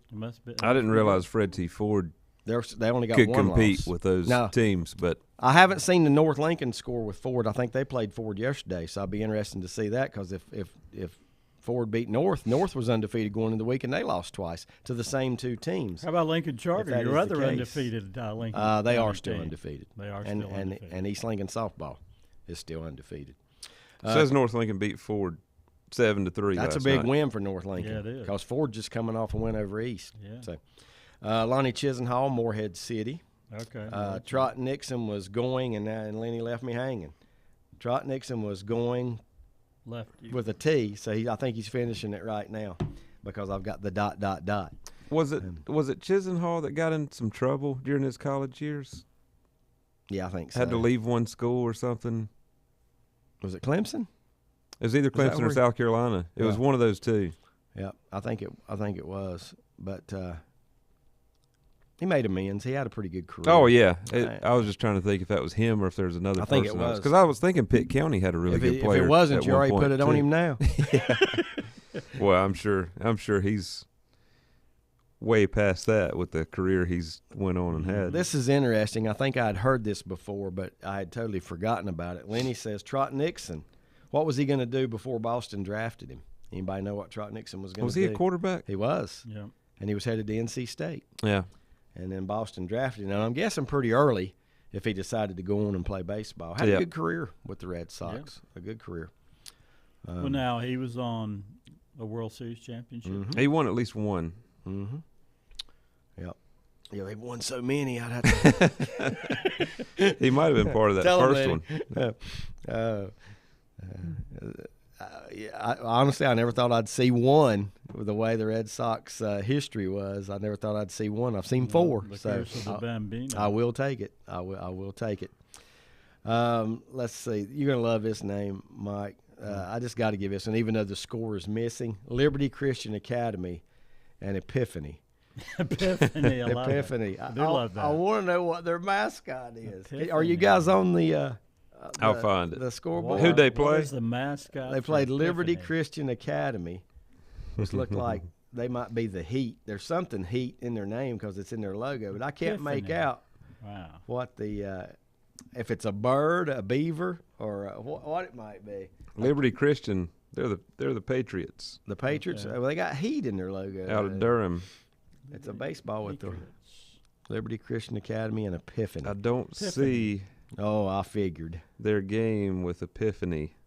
It's only got one result for Liberty. Well, they're the Falcons. Maybe there's another Liberty Christian. They're the Falcons. I found it. I just Epiphany clicked on Falcons. the logo, and it's a falcon. So it was a bird on there. Actually, Lenny says Chisenhall went to South Carolina, so I was wrong with my Clemson. I knew it was one of those two. Right, Brett. Yeah. Who am I thinking about Clemson that went there, and it might have been football, but they went there and got in a little bit of trouble or something like that. Oh, probably tons of guys. But somebody was stealing electronics. Was that not? Or maybe that was the. I think that might have been thing. Chisenhall. Okay. His was stealing something, and not signs. Yeah. Stereos. Cheerio. East Wilkes beat Elkin 8-5. Let's see what scores I can find from our area. Porter Ridge 4-2 over Piedmont last night. Cherokee 10, Andrews 4.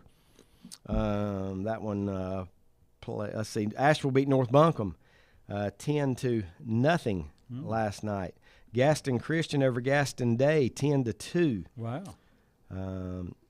Wow, you're familiar with those teams? Well, I mean, Gaston Day usually is. Are they usually the team to beat? Yeah. Okay. Got beat 10-2. Epiphany is in Newbern. The Epiphany Falcons. Epiphany Falcons. Murphy beat Robbinsville 12-8. Anson County over Monroe 19-4. Pine Lake Prep over Christ the King 7-2. Here's another one you'd like, Brett. Millennium played Bethany. Love that name. Millennium. Cherryville hammered Thomas Jefferson 17-0 yesterday. Thomas Jefferson, are they winless? You told me a week ago or so you were watching them play Cherryville. They must play each other back to back. Well, that was last Tuesday when you were up at West Lincoln. Yeah, I went to the game. Or Lincoln, or the other.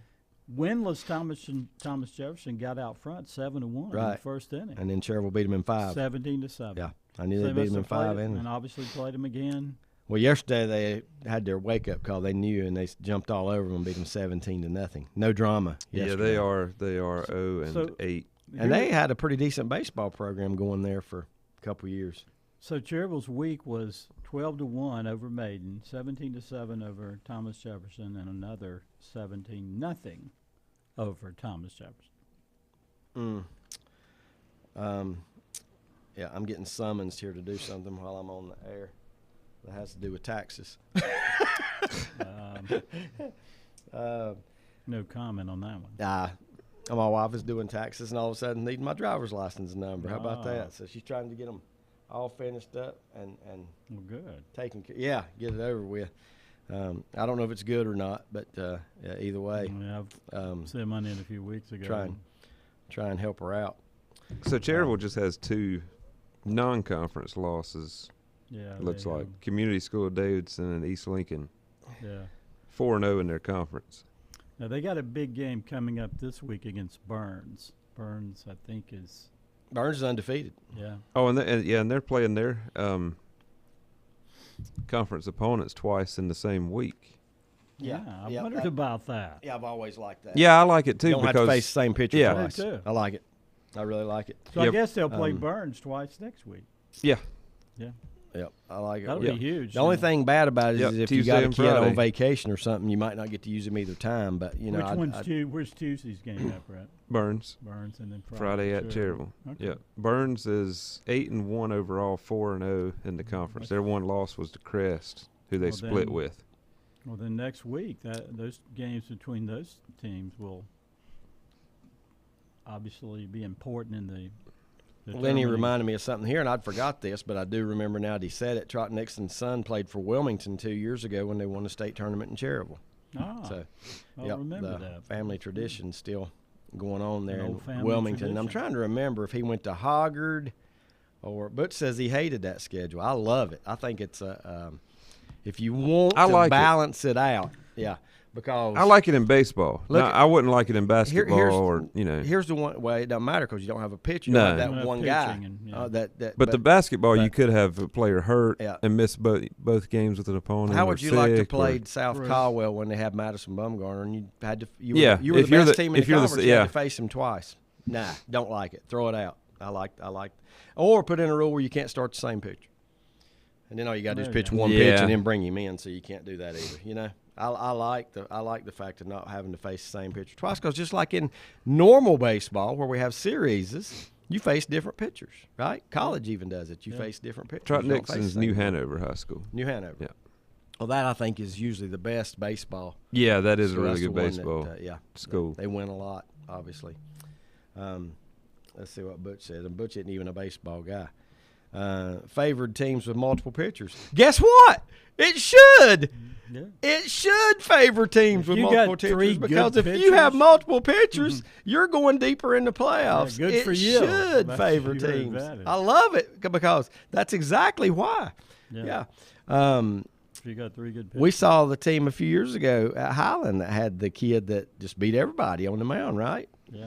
You can imagine having to face him twice. It might cost you a conference championship when overall you had the better team. Right. I think you come away with a truer conference champion. Butch and I all agree to disagree. I think you come away with a truer conference champion. I don't know. Drone beat Mitchell last night by a score of 10-0. It was South Row over Concord 12-2. God, these scores are lopsided. Anson beat Monroe 14. Did I give that one already? Monroe 14-0. Let's see. Northwest Guilford 21. Greensboro Page nothing. Beat them by 3 touchdowns. Wilkes Central falls to Surrey Central 11-10. Mallard Creek over North Mac 10-2. Here's one. Did you get this one? South Davidson 22, Lexington 1. Just continuing there are a lot of slaughters. A lot of lopsideds, aren't there? Butch says, why? What about hitters? Well, those hitters get to play in the same position. There's no count on a hitter. A hitter can play every single day. And so, We'll have to talk about that at breakfast, but that one confused me. I don't understand why not hitters or whatever. But, there's a pitch count, but there's no swing count. Right? Right. You can swing all you want at the ball, but there's a pitch count on every high school player. So Hickory beat West Iredell 11-0. Hickory all of a sudden starting to emerge a little bit in that Western Foothills. They've won a couple games. So that league is going to be. It's pretty stout. Lumberton 22-71st 2 last night. Here's another one. You mentioned this one already, Mike. The South Davidson 22 runs in that game. Wow. Jordan Matthews falls to West Stokes 11-0. South Mac falls to Providence 3-1. Butch says he's ready for me. I think if we take a poll on that one, buddy, you're going to lose. And I'm not talking about just our votes. I want to hear his counterpoint on that one. St. Stephen's 6, East Lincoln 5 favored the team with multiple pitchers. Yeah.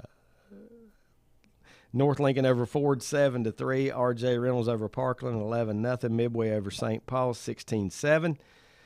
I'm trying to find more local ones here. T.C. Roberson in the Asheville area beats Inca 5-4. Irwin 7, AC Reynolds 3. Ashe County falls to High Brighton 11-1. Cox Mill 17, A.L. Brown 7. Bandy's over West Caldwell 11-0. Richmond County over Hoke County, an actual pitcher's duel last night by a score of 2-1. Good baseball game there. Probably lasted a full hour and a half. Mm-hmm.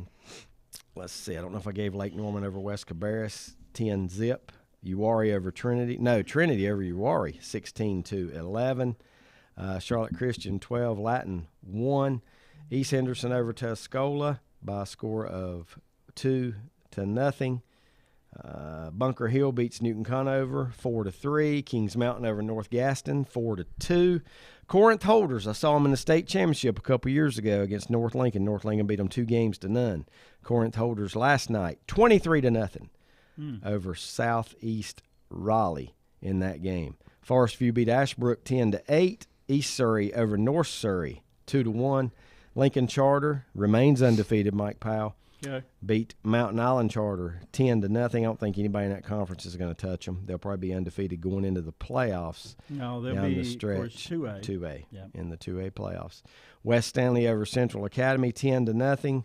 Southview over Cape Fear, Mike 12-6. Sorry, my man. West Henderson 12, Pisgah 2, RS Central and Brevard no score to report in that one. West Craven over Washington 8-5. Maiden over Lincoln last night 13-9. Slugfest going on in that one. Southwest Onslow 12, Wallace Rosehill 1. CB Aycock, who I saw play in the state championship in softball a few years ago. I think Mike was with me when they were playing in that state championship. Might have been the same year that the Lady Rebels made it. Yes, they win. right. The baseball team wins over Wilson Fike last night 3-2. And here you go. Wilmington Hoggard 4, South Brunswick 3 last night on the scoreboard. South Point blanks Hunter Huss 8-0. Crest 17-1 over Stuart Kramer. East Row End 6, Central Cabarrus 0. Ledford over Central Davidson 11-7. Clayton over Cleveland. That's not the Indians or whatever they are now. Guardians. 5-0. Clayton beats Cleveland High School. They are the Rams, by the way. Randleman 11-1 over Southwest Randolph. Randleman, very solid baseball program. Also plays. And who we see them playing? And that was who North Lincoln beat. North Lincoln beat Randleman. Corinth Holders was in the 4A and lost to Mooresville. That's what it was. Yes. East Davidson beat Providence 7-2. Perkleman's 18. Northeast Carolina Prep. And those are 4 separate words. It's not northeast. It's northeast Carolina Prep. 18-0 Perkleman's with that win. Henderson over Polk 6-2. Burns stays undefeated. Beat Bessemer City 11-0. West Lincoln, they're really hot right now. 5-1 in conference play. Awesome. At 14-5 last night at East Burke. Another good win for John Markley and his team at West Lincoln. Franklin beat North Henderson 8-5. Wake Forest over Knightdale 13-2. Chase over East Rutherford 10-4. What's East Rutherford done this year? Has anybody kept up with the? Probably hovering around 500, Brett. Maybe a little bit over 500. Yeah, I'm not sure. I have to look that one up. Yeah. And Orange County beat Williams last night by a score of 7-5. Not really. I actually do the 7-2 East Rutherford. I don't understand what Butch says by that.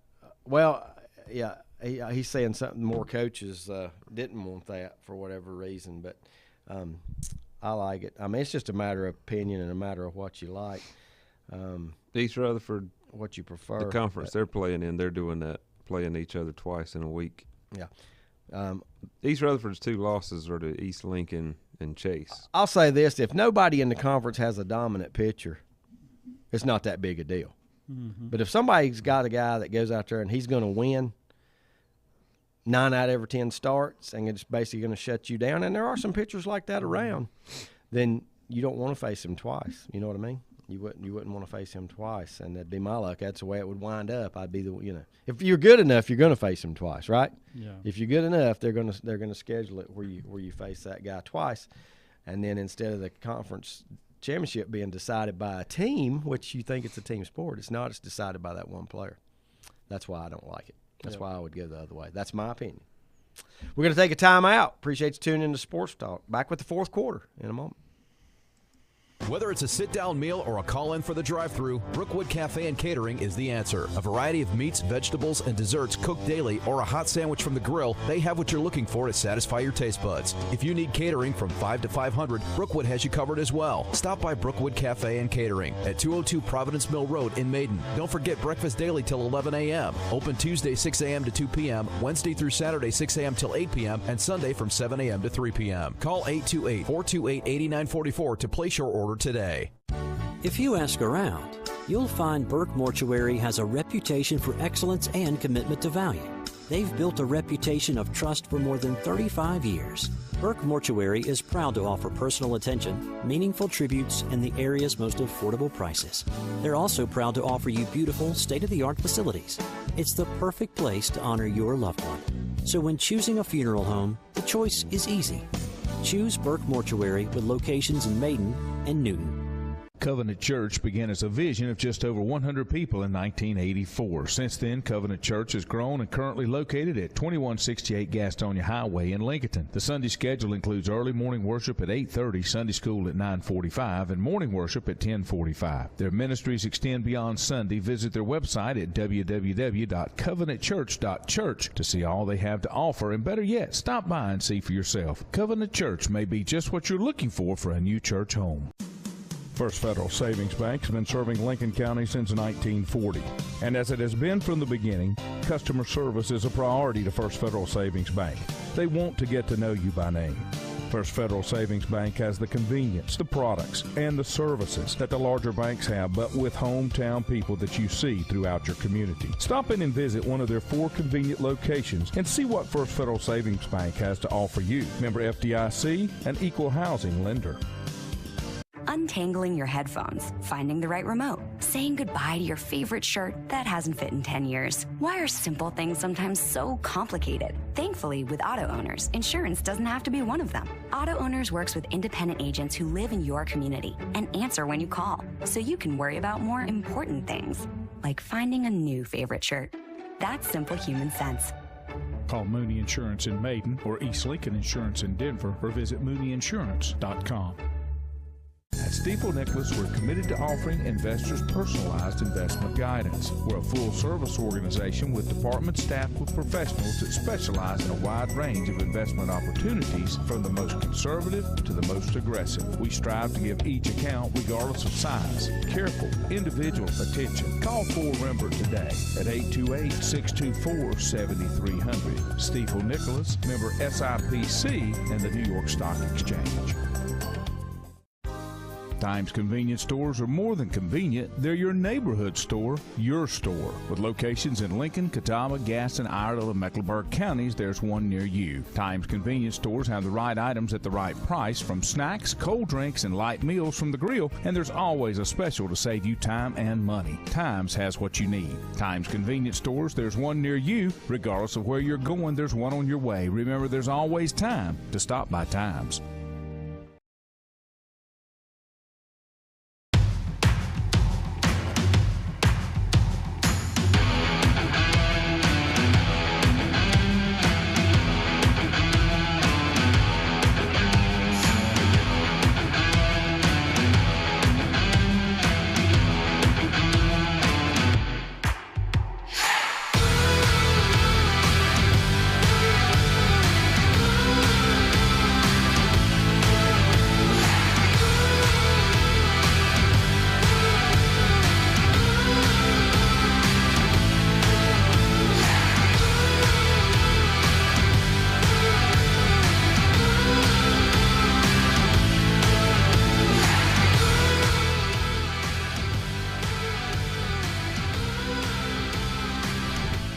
More good tidbits of information coming in. Lenny says, and Brett was reading off of Wikipedia. When at the same time I was reading what Lenny had sent me, and it says Trot Nixon was State Player of the Year in football and baseball his senior year. State Player of the Year in both. That's pretty impressive. As a senior, he broke school passing records held by Sonny Jurgensen and Roman Gabriel. Both Wilmington got both. It says school records, so both went to which one did you say it was? Hoggard?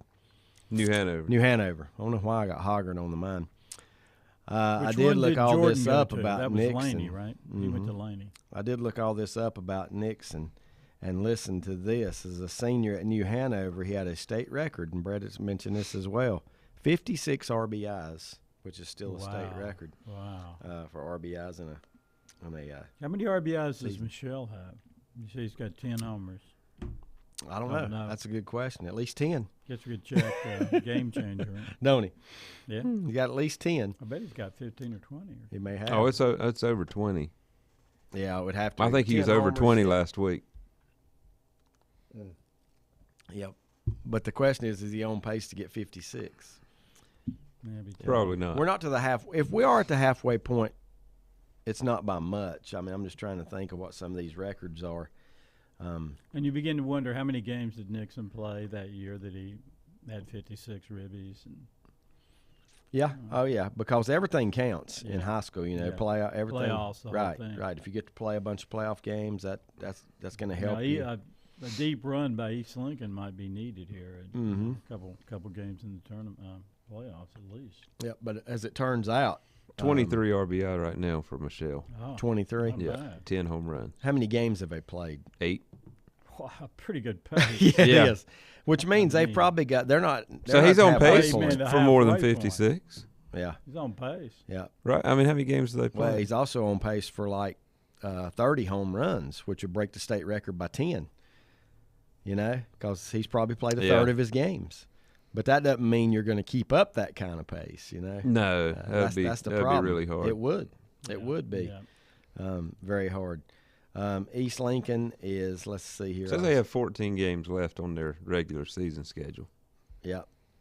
And some of those, I know they're playing in a big thing again down at Myrtle Beach, I think is where it's at, because they play an Ohio team. Yeah. I saw that they're playing an Ohio team in it'll probably be over the early on. The Easter break. Yeah, I can't find. You said how many games have they played? They played 8. Just 8, and they have 14 so left. They're 6-2. That seems low at this point, don't it? I would have thought teams have played more than 8 games up into this point. Lenny says that the year Trot had to 56 RBIs that New Hanover did win the state championship. That particular year. Brett says Trot Nixon these days is doing a high school football post-game show, right, in the Wilmington area. All right. Yeah. How about that? And did you say radio or TV or? I think it's TV. TV. Yeah. Good athlete.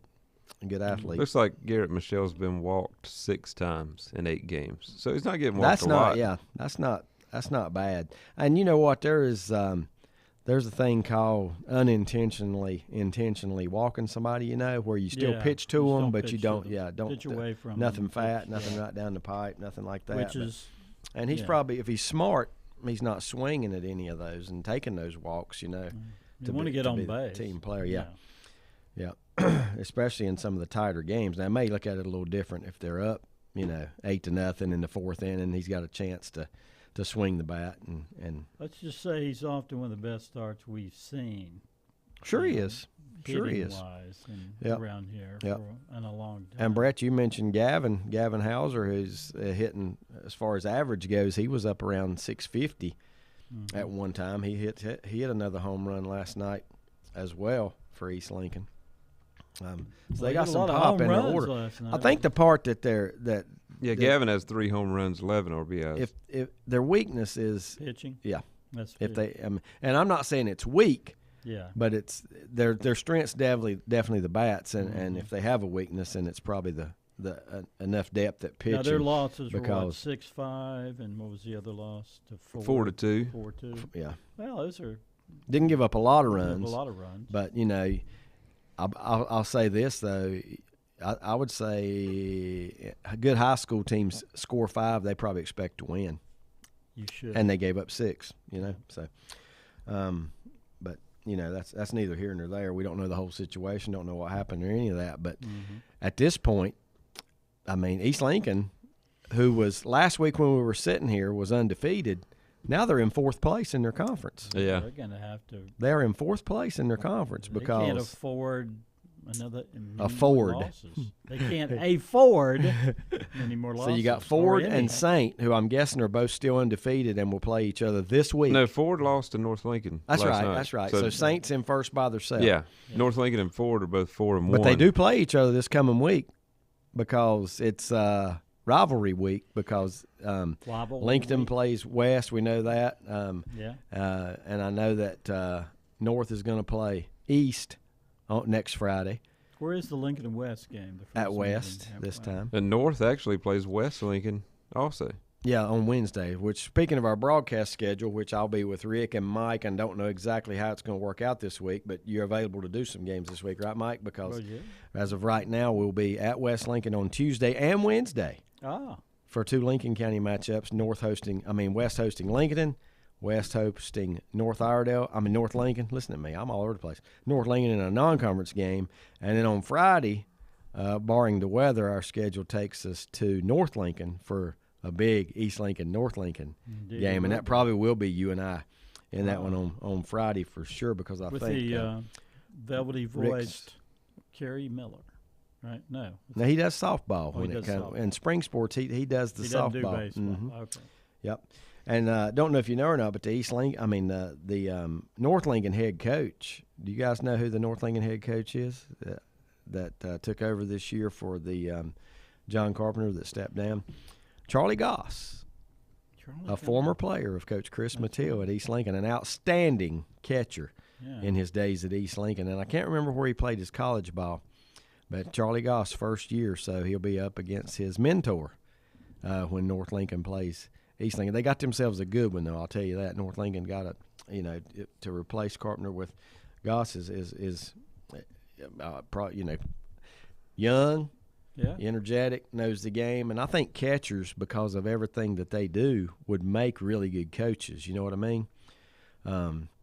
Because they know how many pitches has Charlie Goss sat back behind the plate and called in his career and so I think he's going to have he'll have a good career. And we know that area, the North Lincoln area, produces some baseball talent. John Carpenter's run did produce one state championship. Sure did.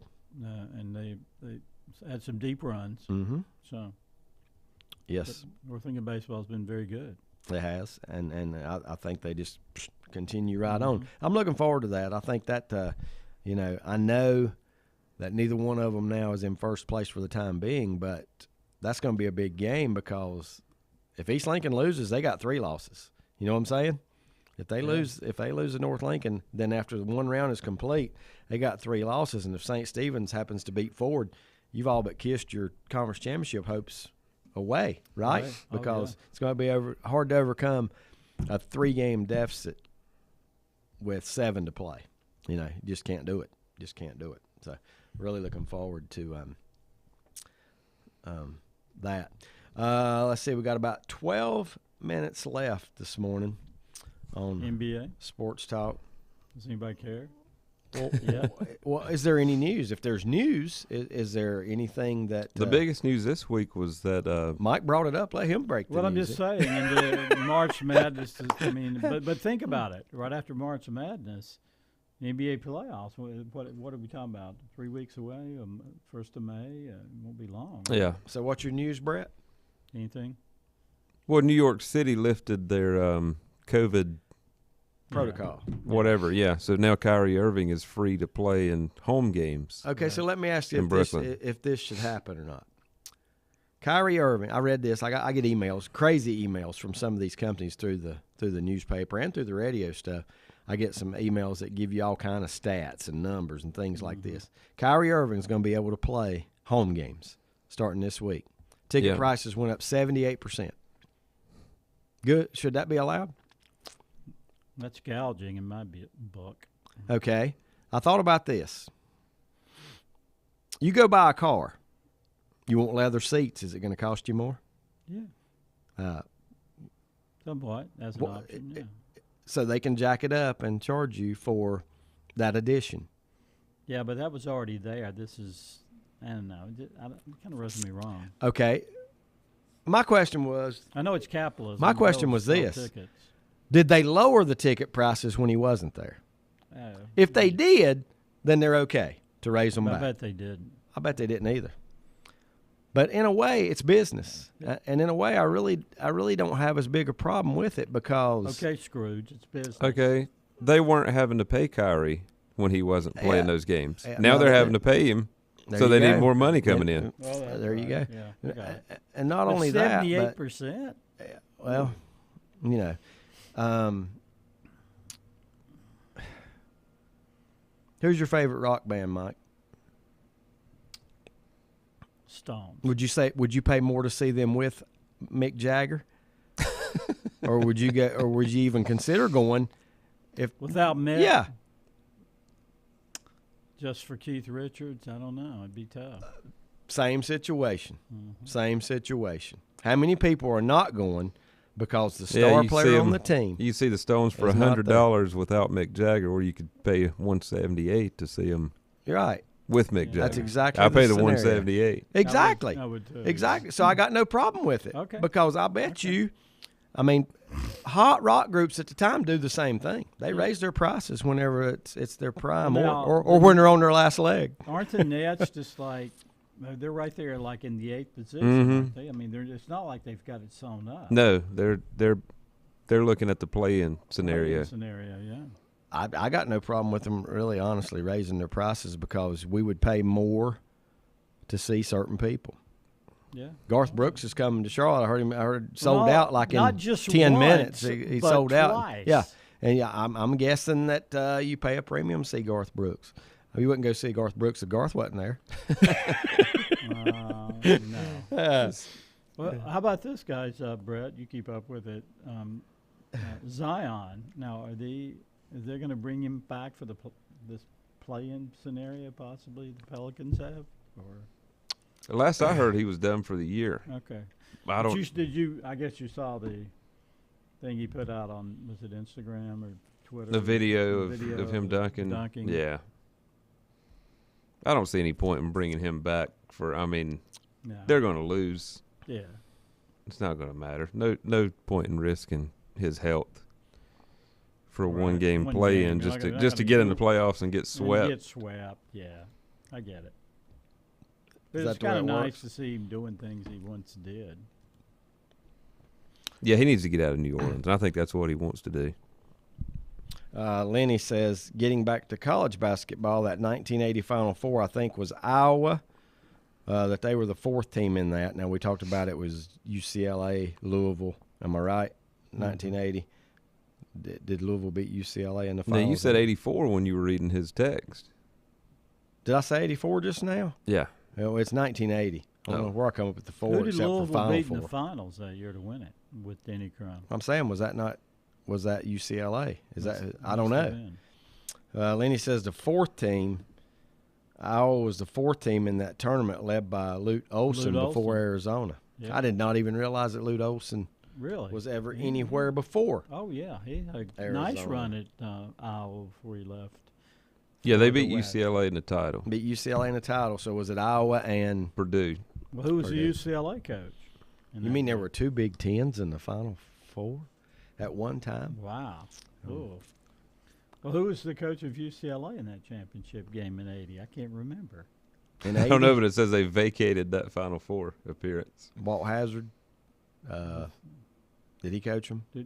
Hazard did coach them. I'm just thinking of names back in that time. Larry Brown. Larry Brown. That's who it was. Was it? It was his first year. Yeah. First year at UCLA. Okay. First year. Larry Brown won wherever he went. How many years did he coach at UCLA? Not that many. 1.5. Looks like 3. Suitcase, Mr. Suitcase, Larry Brown. I like downtown. That. Suitcase Larry. That's what Lenny sent me again. Suitcase Larry. Yeah, I love that. He won everywhere he was. Well, he won at SMU. Remember, that was one of his more recent sojourns, right? And they were good, but then they got into trouble or something. I can't remember. Well, SMU has as notorious for getting in trouble a time or two. It has happened a few times. I didn't realize he was an assistant at Memphis right now. Is he? Larry Brown. Whoa. With Penny Hardaway. Really? There you go. An old I guess I didn't watch enough of their game Did you know that, last Lenny? week, Lenny last probably week knew to that. see. But I did not know. I did not know that. old coaches never die. I'm anxious to see what it now. I want to see him. I mean, it's too late now this season, but I want to see him to see what he looks like. Before that, he was coaching in Italy, the Auxilium Torino. Ooh. Was he In going up Italy. against? Is that where Patino was? Or were they coaching against each other? Was Patino? Patino wasn't in Italy I though. don't Where think was he his? In Italy, where was he? Mm. Now he's out on, of course. Would you not hire Patino today? If I'm still saying NC State should go after Bruce Pearl or Rick Pitino or somebody like that if they want to get their program back on the map, because right now that program Well, if you don't care about ethics and is or on the somebody's backside. baggage, yeah, I'd go out for. Well, now, Larry Brown's 81, Lenny says. yeah. Well, now, I haven't heard anything, but NC State officially is still. I mean, Keating is still the coach. Or what's his name? Keats. Keats is still the coach. Yeah, he is. Yeah, I hadn't heard any different. So I mean, they had a horrible season. So you said officially, so they I don't officially know. don't care a thing about their basketball I don't think they program. do. They don't. That's They odd. don't. That's a given. They don't Yeah, give they don't care care. anything about their They've men's given basketball up trying to program. recruit against the other Tobacco Road schools. That's why you got to get that guy in there with charisma. That's the face. It's the Yeah. Bruce Pearl. I mean, he's just like that. He'd That's be just like the perfect. perfect guy. But you might have to pay him a lot of money to do it. They're not going to do that. But you know, it's and I'm still not sure he would even leave what he's got going on right now. Why would he? Auburn. But He's get a to coach rock against star. Duke and Carolina twice a year. He's a rock star at Which yeah, he is. But there again, a bad ACC this year and got 3 teams in the Final 8. Auburn. And obviously Could have wasn't 3 in the that Final bad. 4. That's right. It wasn't that bad after all. And the ACC's always going to have a couple of teams, Duke, Carolina mainly, but there'll be others too Bruce that Pearl get to the Final 4. won Sweet 16 in 8 years at Auburn. Yep. He did make the Final Four that year. But he is still well known. Yeah, he is. You know what I mean? I mean, a recruiter is what he would be. He could really recruit if he was on Tobacco Road. And he was pretty good at Tennessee. Arkansas Duke, who wins?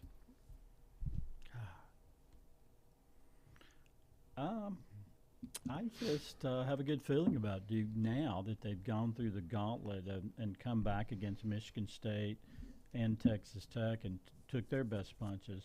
It's going to be tough. Arkansas is athletic. It's going to be a grind. What scares me is Arkansas has good guards.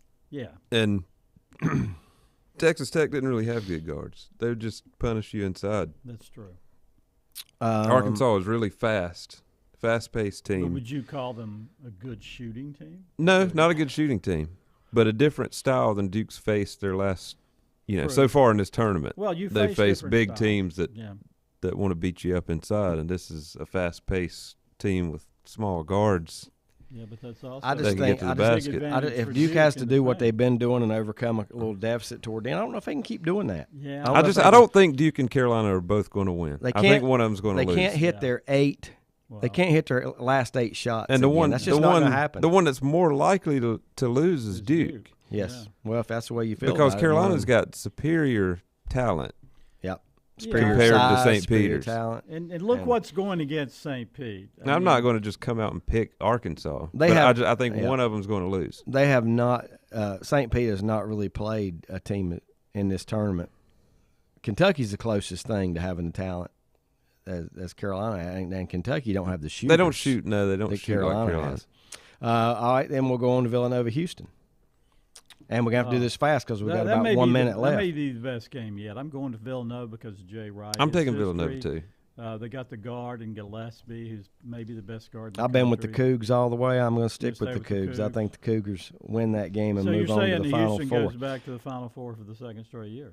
Miami and Kansas. That's what that would be. Yes, Miami, Kansas tomorrow.